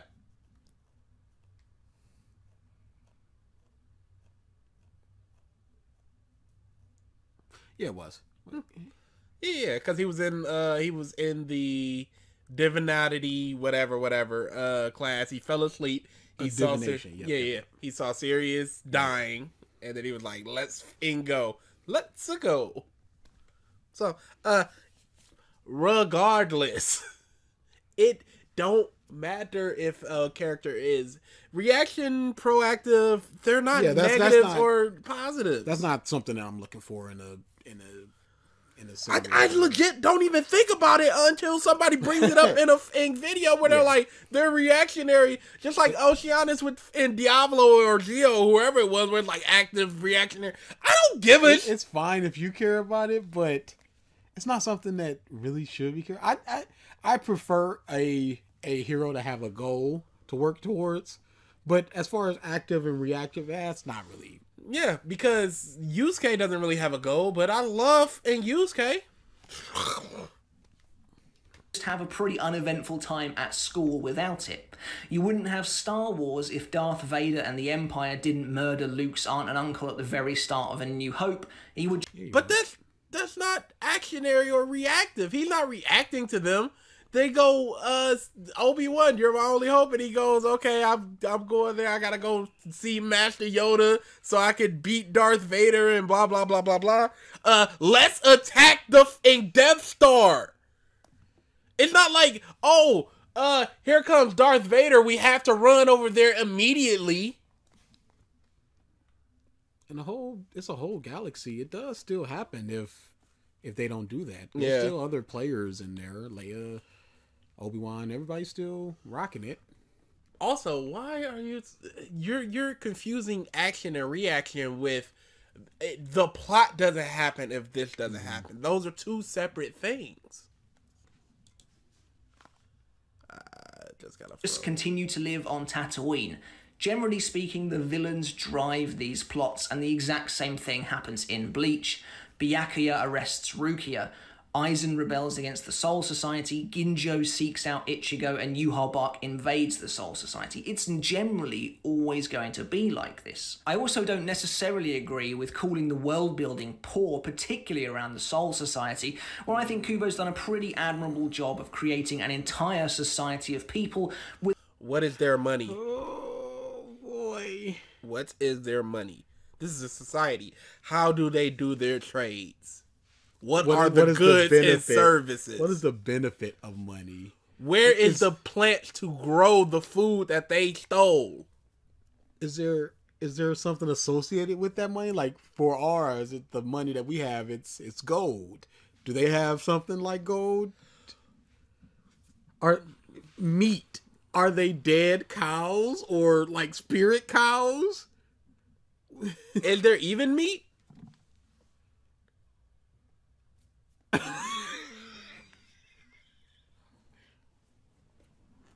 The well-established hierarchy with judicial systems, with royal systems, monarchies, and everything like that. They exist. Royal systems, they exist. Yep. There's like 4 families that exist. Do we see? We the know other? 2. Do we see the other ones? Really? No, we see 2. Huh. Kuchki's and the one that the dude that Rukia liked got killed from. Oh no, I'm gonna look this up because Again, what are the other branches of the Soul Society as far as North, South, and West? East looks like this because of feudal Japan. let's see. What we got? Nope, that is this from? This looks this dude. Nope, he's the Soul King, I guess. That he doesn't look. This has to be from a book or something. Do you recognize Homeboy? No, that's from a book or something. Yeah, it has to be Union of Souls 2. A game? I don't know, but yeah, he's apparently the leader of the royal family. Which one? And there's also this guy. You know this guy, right? What? I'm looking because normally they just do, hey, they appeared in episode whatever first. Their first check. Yeah. Okay, well, they exist. Yep, they sure do exist. That's fan fiction. Oh, yes, it is. Wait, what? Mm-hmm. Okay, I just go down one to the noble houses. Yep, there's 4 noble houses, blah, blah, blah. There's the parent house, the head house. Is that Soy Fawn? No, that's Sui Fang. No, that's Soy Fawn. Yay! She's royalty? Or is she like a guard of royalty? No, family cat. Oh yeah. That's the one that she took over from Yoruichi. Bunch of unknown. Doesn't really matter, I guess. There's this one, and who's this guy? Apparently, he's royal as well. Yes, the captain is royal. Nothing else is known about any of his family, but he's a nobleman. And very little is known about the family, but it is a high-ranking family. Ranking in what? Oh, here's Okitaki is royalty, I guess. And we know nothing else. Unnamed brother, unnamed father. We don't know anything about that. And royalty exists. They exist, and please don't be another. Yeah, I don't know. He looks familiar though.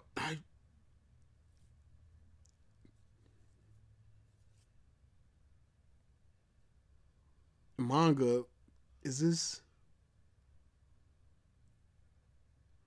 Oh no, that seems like a side story. Yes, it does. And then, so that's just another what they exist is the thing. Yeah, we don't know anything about these royal families, why they're royalty. Is it a voting system? Is it a succession thing? What do they do within society that makes them royalty? Is it just that they have a lot of whatever money they have? What is the social political hierarchy of the royal families if there's a head of actual family? Oh my goodness. The noble houses of Soul Society have an unclear role in the culture, social, and governmental aspects of the dimension's existence. That is the first sentence of the Wikipedia page. They exist! And we don't know about them. But they exist. But they exist. That's notable. That's noteworthy. And then the Shinigami themselves have a pretty awesome system within the Gotei, within the Zanpakuto, Shikai, Bankai, Kido, all this sort of thing. I think Hado is terrible. So here's how it goes. You're within a certain house of the Gotei 13, and then you could just become the captain of a different one. Based on something. And nobody's talking about Hado. Like, there's like 99 different Hados, and you can just use 99 different abilities whenever you want. So you can just go, Hado number 43, it freezes opponents. Oh, good thing I learned that. So there's just no, it can't be. That's too strong. It'd have to be in the 90s. Oh yeah, they do have a number succession like that. Yeah, the higher the... He did Hado without a incantation? Dude, crap like that, it's like, what? Is this a thing? Especially like with Naruto at a certain point, they just do away with hand size. Yeah, they just got it like, whatever. So crap like that is... I always hate that, and nobody's talking about the Hados, because there's just so many of them, and there's just 99 or so that we don't even know, and at any point in time, you just go, well, here's the healing Hado. I think the Soul Society itself is very well done. World building is maybe a little thin on the ground when you get all the way over to things like the Vandenreich, but I think for the most part, Bleach succeeds where it needs to. I also don't necessarily agree with his analysis not making really any points. It Okay. succeeds where it needs to. It succeeds where it needs to. It needs to tell you about the Gotei 13 and all that, and it might need to tell you that there's royal families. But it fails at world building because it tells you only what needs. Yeah, it doesn't tell you about the stuff over there or all this other crap. No. Again, we don't know how the system works as far as currency. Bartering, trade. We don't know the economy of this place. Why are there poor people? Why are there quote unquote poor people? It's employment. Crap like that. It's just so unknown. with his analysis of the Lost Agent arc, calling it canonical filler or a waste of time. Now, I am, again, an unapologetic defendant of the Lost Agent arc, and this is another video I want to make in the future, but I really feel like the arc was a very necessary reset button on a series that was ballooning out of control regarding its power levels, but perhaps... Okay, so you go from 0 to 100 by the time Aizen starts. And then you go back down to 0 just to go to 110 for the next arc? Yes. He comes back even stronger with more abilities. We reset it for like 13 episodes. And then he's back, baby. Stronger and better than ever. How's that a reset? You hit 0 for the shortest possible amount of time. And then he just comes back even better with a whole new, not only set of abilities, but a whole new thing that he is. That is just questionable enough to just go, maybe he will get other powers in the future because of him being a full brain. Why do Quincy powers eradicate hollows?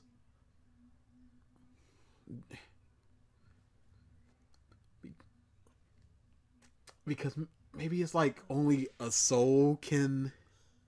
But a human destroys a soul, but a soul reaper, because they are a soul, they can ascend the correct way.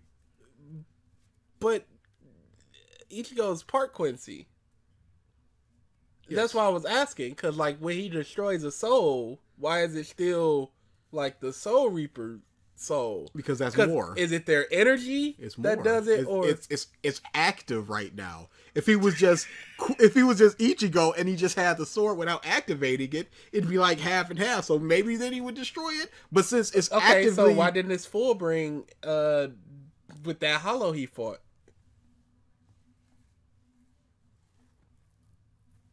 Full brings are created when a pregnant person is attacked by a hollow, and thus they are imbued with hollow or something. And then because of that, that pushes down to... Hey, don't look it up. We have to. Otherwise, people are gonna be like, "Hey, it's actually this," because we figured out some stuff later in the video for the Bleach stuff.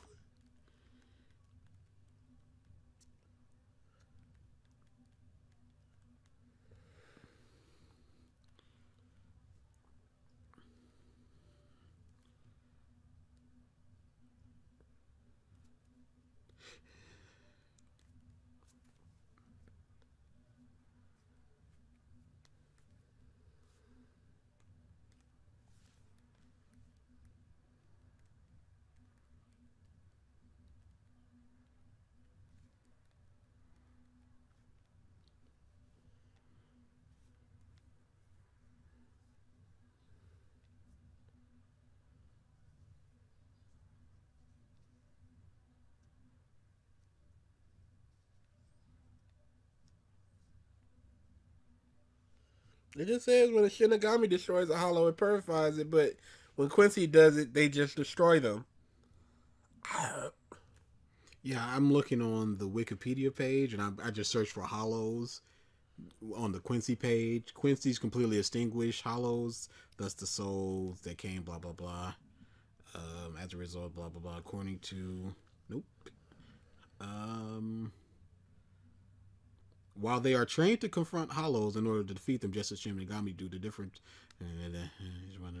Shinigami purifies them with their Zanpakuto.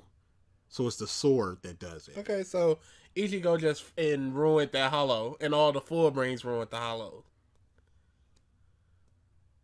And then what happens with Chad and Orihime that when they defeat them? That wouldn't purify them. So why is it Soul Society going after those two, since they have also defeated hollows with their powers?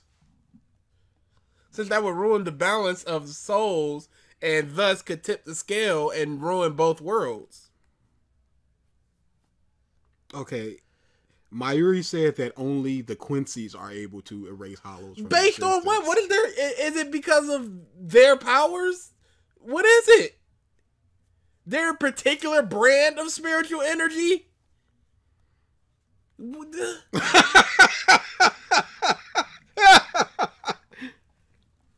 Them arrows. I'm very curious about this. That is a question that needs to be asked. Okay, there are 8 instances of Hollow on the Fullbringer Wikipedia, and I'm searching through each of them. To survive the Hollow attack, traces of Hollow powers remained.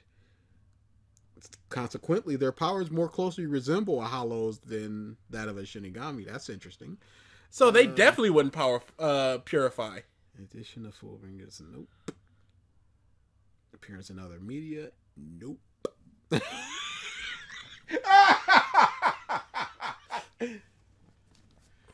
It's the Zanpakuto though. So why isn't okay, but then why is the Soul Society trying to eradicate Fullbrings? Because there's like 8 of them. 8 of them can do some damage to some Hollows. I mean, Dollhouse, what is she doing? But here's the thing: these are only the ones we know. For all we know, there could be in 70 in the West. You're right. What?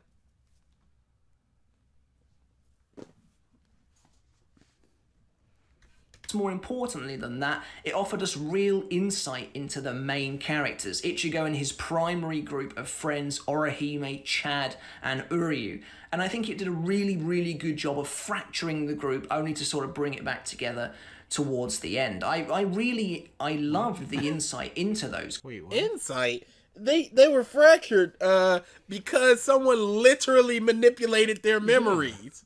It wasn't a disagreement or anything. It was hypnosis. He went, "Oh, I'm not hypnotized anymore." And you have to remember as well that one of the biggest criticisms of Bleach that probably was truly warranted was that as the Arrancar arc escalated and escalated, Ichigo's main friend group, and to some extent Ichigo, were pushed to the side. So I have no issue whatsoever with Kubo taking his time. You have to remember the Lost Agent arc is barely a fraction of the actual... This is very much a Krillin argument of why he should be in the Tournament of Power. I like Krillin's arc and looking like he can keep up with Blue Goku because it shows that Krillin can keep up and be cool. And then the next arc, he not there. So what happened here? Orihime and Chad look cool for this arc, and you get to see some insight. And then the next arc, they not there. Oh, man, maybe follow through with that. Series as a whole, it's about 55 chapters to actually sit down with these characters and really explore what. Dude. What? Yeah, dude. It's short. Are you thinking that was long? Yeah, no, I'm thinking it was longer. No, it was short. When I was going through it, I was like, oh, this is near the end. Dude, it's super short.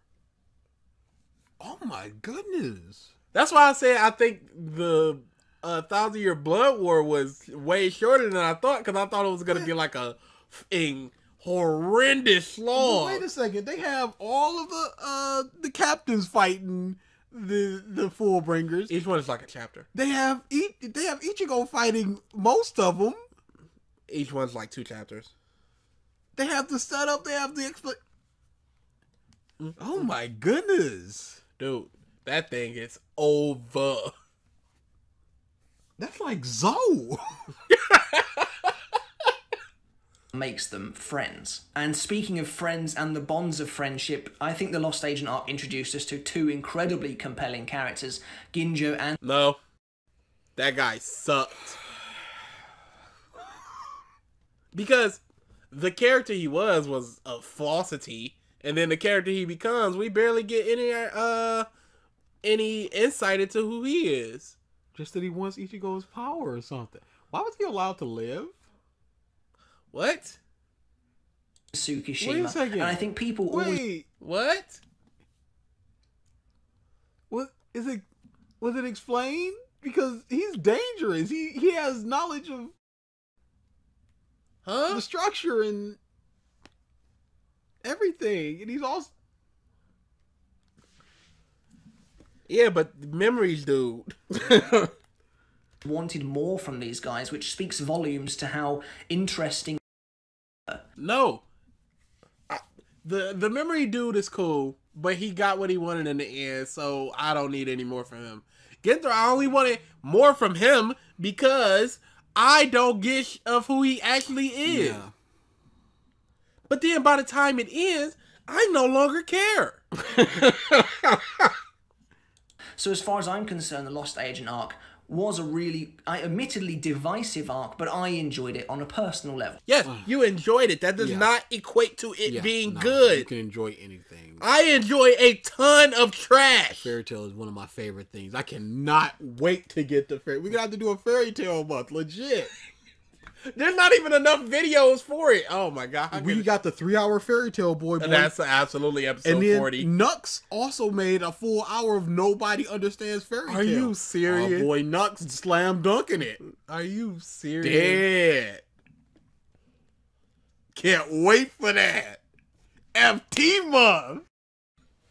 And finally, like I said, we weren't going to go into super detail about Super Eye Patchwork's video, but I just want to touch on the topic of Deus Ex Machinas. Now, in a literary sense, a Deus Ex Machina is essentially as he described it. It is when the author has to inject something into the story to solve a problem they have made themselves that is otherwise unsolvable. It is literally the god, which is the writer, injecting something into the machine, which is the story, to hopefully solve an issue they have. Now, I don't agree, however, that the end of most Bleach fights are Deus Ex Machinas. This is a battle manga, after all. We're here to see flashy moves and power-ups, and I don't think there's anything wrong with a random Shinigami or a random captain or Uryu adding another move to their repertoire when they probably could have won the fight without it anyway. That being said, there are definitely Deus Ex Machinas in Bleach, and I just want to go over a couple of the ones I think to be the most kind of egregious. The final Getsuga Tensho is undeniably a Deus Ex Machina. Aizen has become a godlike, unstoppable... Didn't homeboy defend it? Saying that, hey, it's cool. Yeah, I don't know if that's necessarily one. Because even then, he couldn't beat Aizen. It still took in Urahara to go, but this thing I've been creating, this is what does it. So I don't know about that one. And just going, hey, it's a battle manga. It's fine if they pull out a random power. That's very whatever-ish, dude. I don't mind it. I do. I don't mind it because if you're going to start looking at shonen as in they got a power up, so Deus Ex, you're going to be saying that for a lot of things. No, not Deus Ex Machina, but it's fine is the problem. I also don't... it depends on how it's done. Yeah. Because something like Kuwabara, the Spirit Fly Squatter, that's nothing. He can manipulate his energy, whatever. But then you look at also the same series, Kuwabara's Dimension Cutting Sword. It's like he was established that we're looking for him because he can do this thing. Mm-hmm. But then he did the thing. Yeah, but he just gets it. He couldn't do it, and then Yusuke dies, and then he can do it. No, he did it when with Seaman. Seaman. Yeah, you're right. Seaman. But again, that's also like no, he did it, and then at what point is there a dimension that needs to be cut? Once they just go, he can cut a dimension. Holy crap! Then you go, but we don't even learn that they're looking for Kuwabara until that Seaman thing. Were they looking for Kuwabara when that Seaman thing happened, or were they just like, he can cut a dimension? Look, he just did it. No, they were. They were like, no, they were looking for somebody, and then they were like, Seaman was like, Kuwabara is the one he's looking for because he cut through that dimension.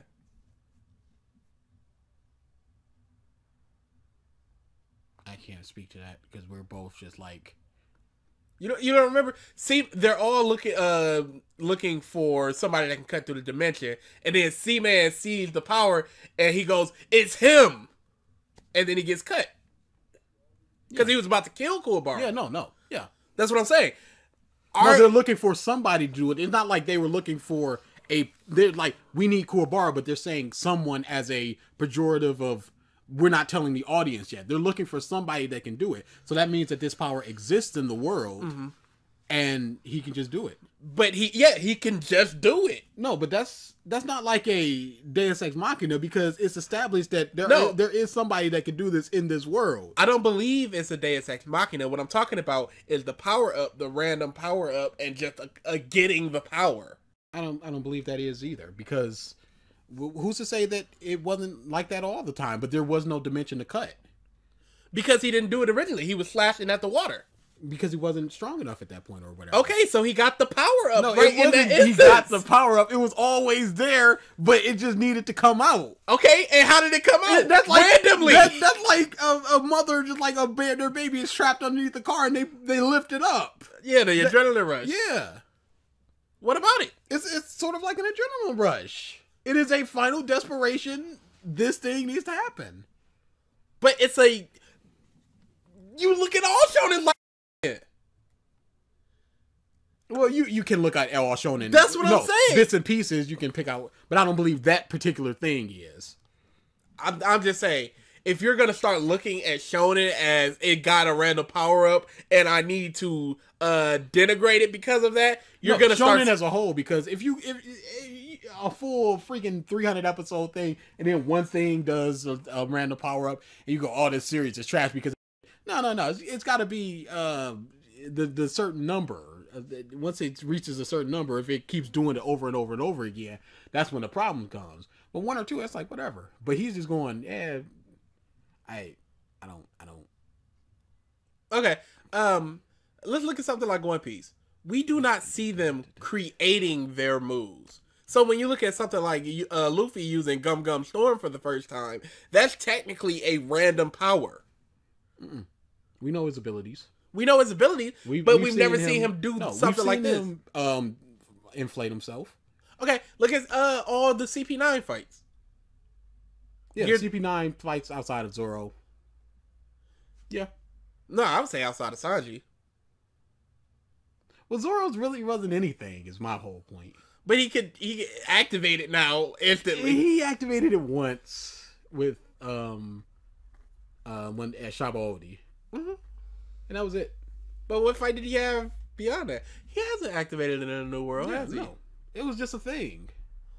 It's just a weird aura thing. I don't know what it is. I think it's just like killing intent. It might be like a beginnings of hockey or something, but he's probably gonna end up bringing it back because it's probably Conqueror's hockey.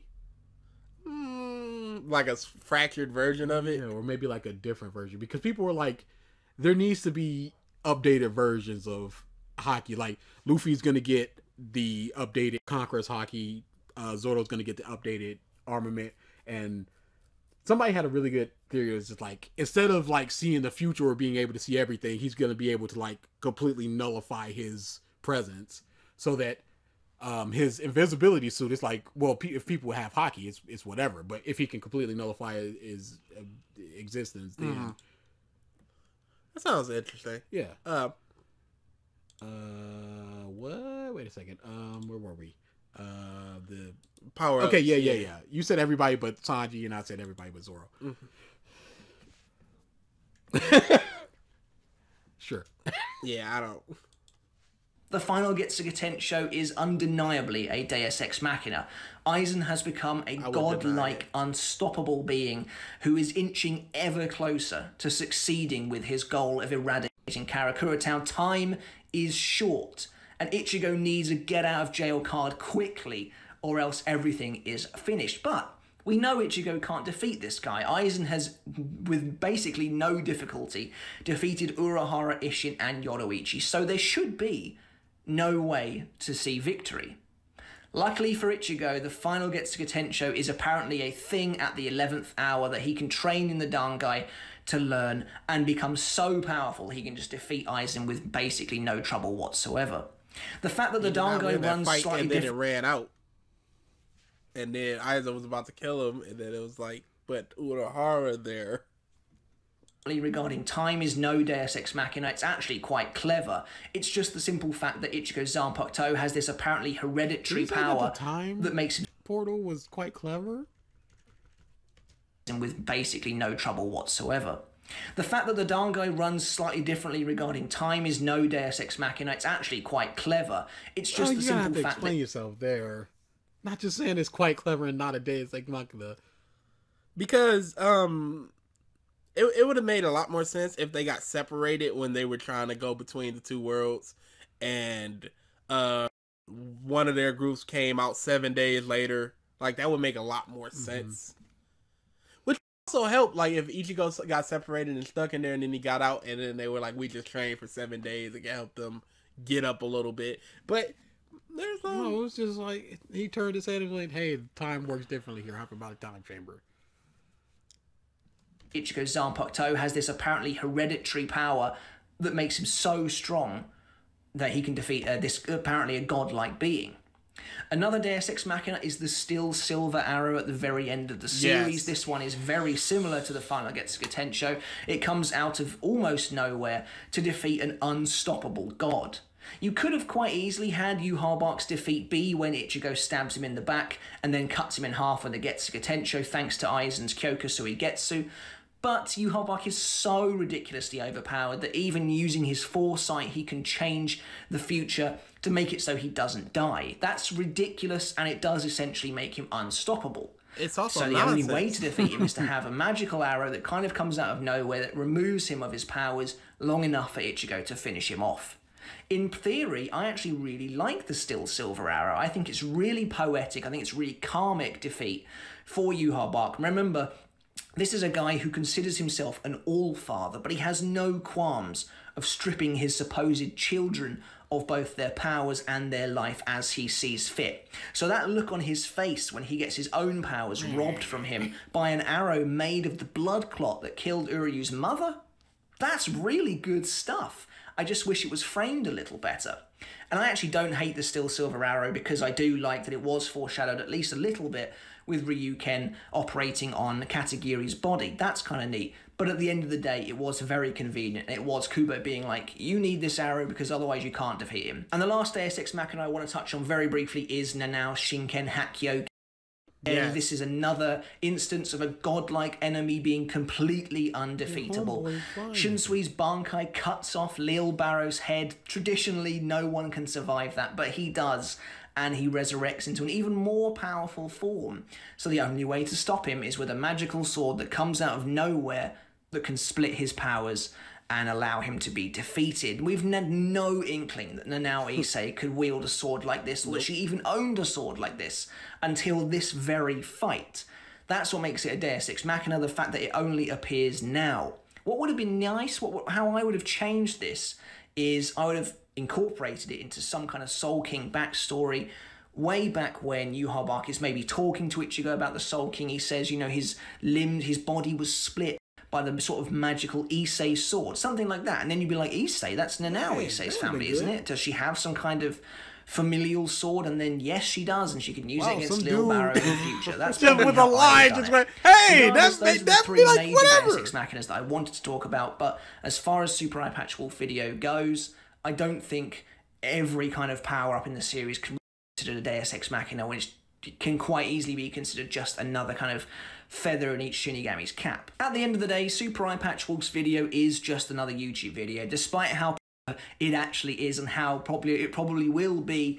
What really matters is how you feel about Bleach as a series. Now, I can't say I even disagree with all of his video. There are some issues with Bleach that are just simply not that controversial to talk about, and much of what he says has been well documented throughout Bleach's existence. One of them is self-admitted by Kubo, that his natural way of progressing a story is just to introduce more and more characters. And so by doing that, yes, it obviously means the captains will be well developed, the Espada slightly less so, and then the Sturmiters even slightly less so than that.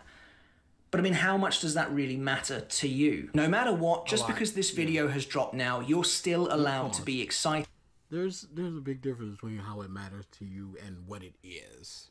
What it does. What it is, what it does. You can look at it and just go, it is. These characters do not have too much of backstory. But how does that make you feel? Those are two totally separate things. They do not have a backstory, and that is traditionally seen as not very good.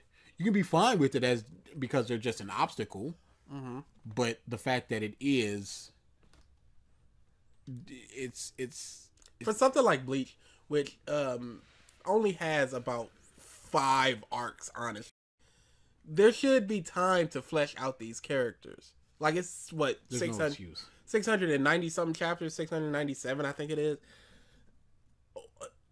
and 5 arcs. That means each arc is at worst of 120 something chapters, 130 something chapters. There's no time to flesh these out, and the full bring was 55.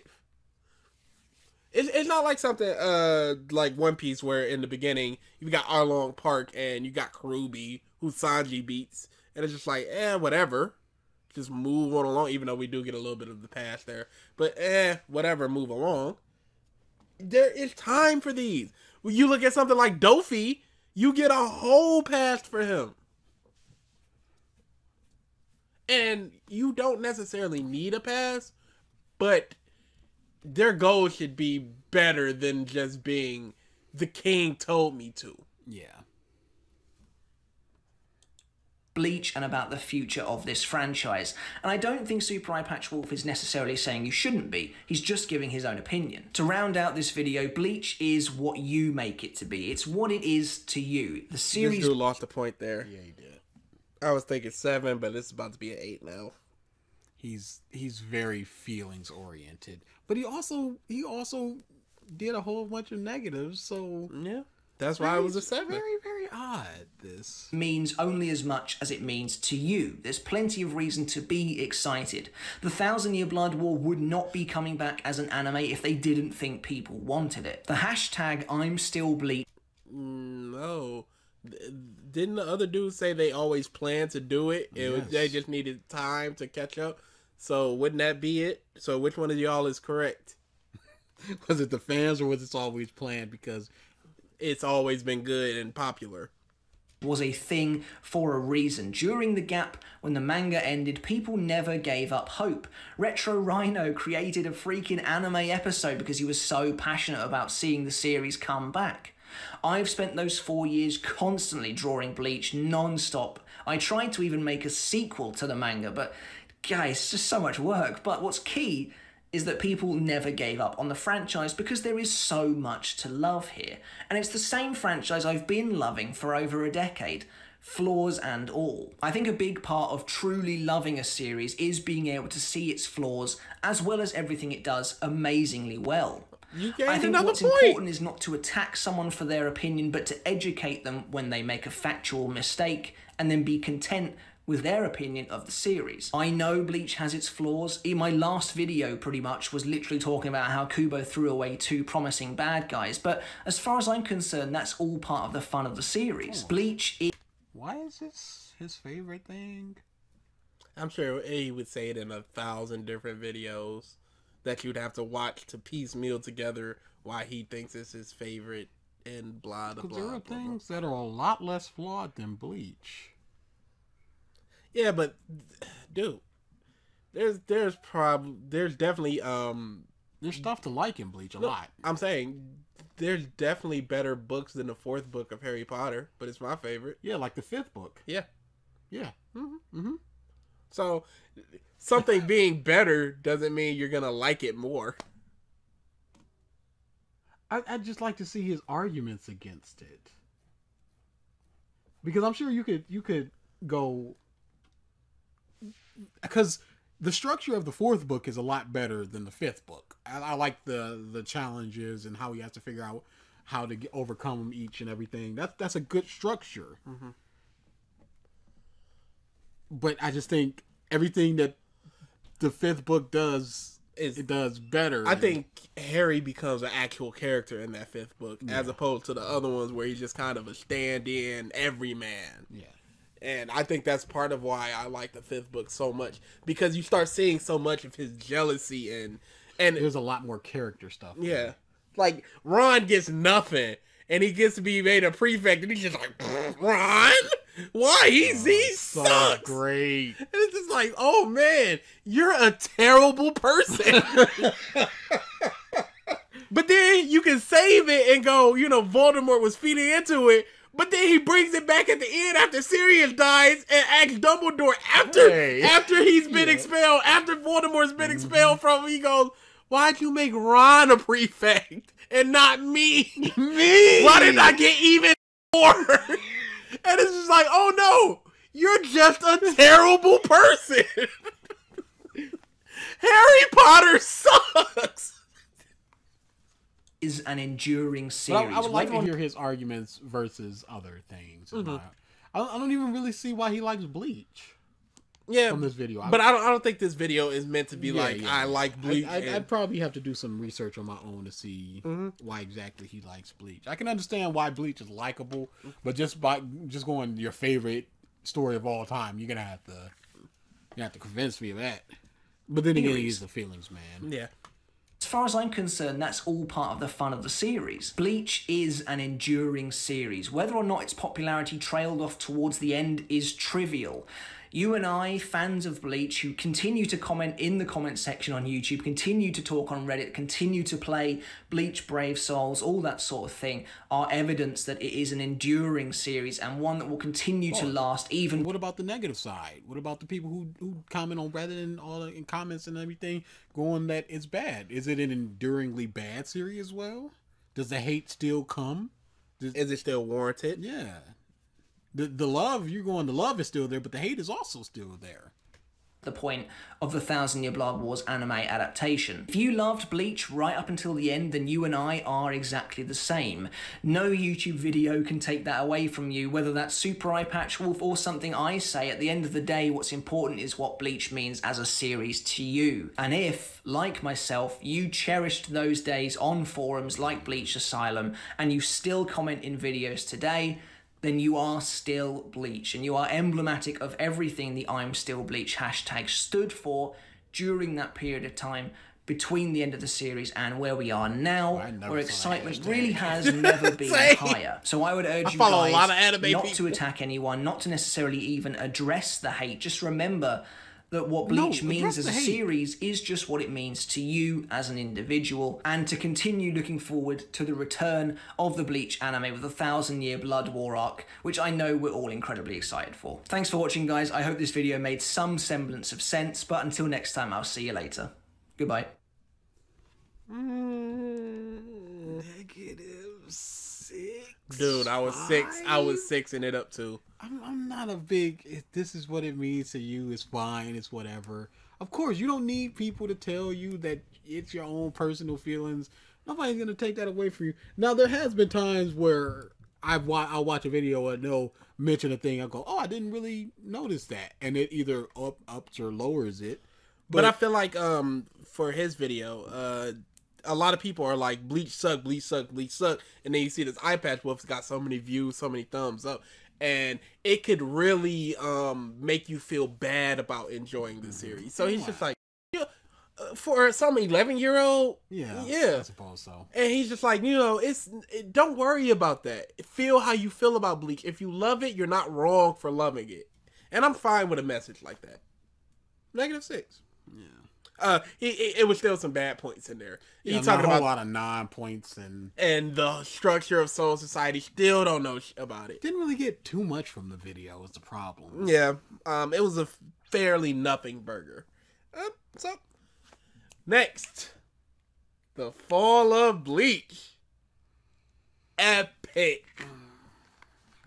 This was a fairly short video. Live stream some. You know, I was looking through anime wins to see if he had a Bleach one just to continue the Bleach month. He does not. There is none. Does he have a Bleach Sans? No. Wow, nothing Bleach. Wait a second. I just looked up his name and. Yeah, because Anime Sans, Anime Wins, it's the same person. It's good. It's quality. And then I had to go watch. I saw Eric watching one of the anime. I'm at the in cinema wins. I'm like, I didn't want to just go. You bum! Do not watch this. You could do that.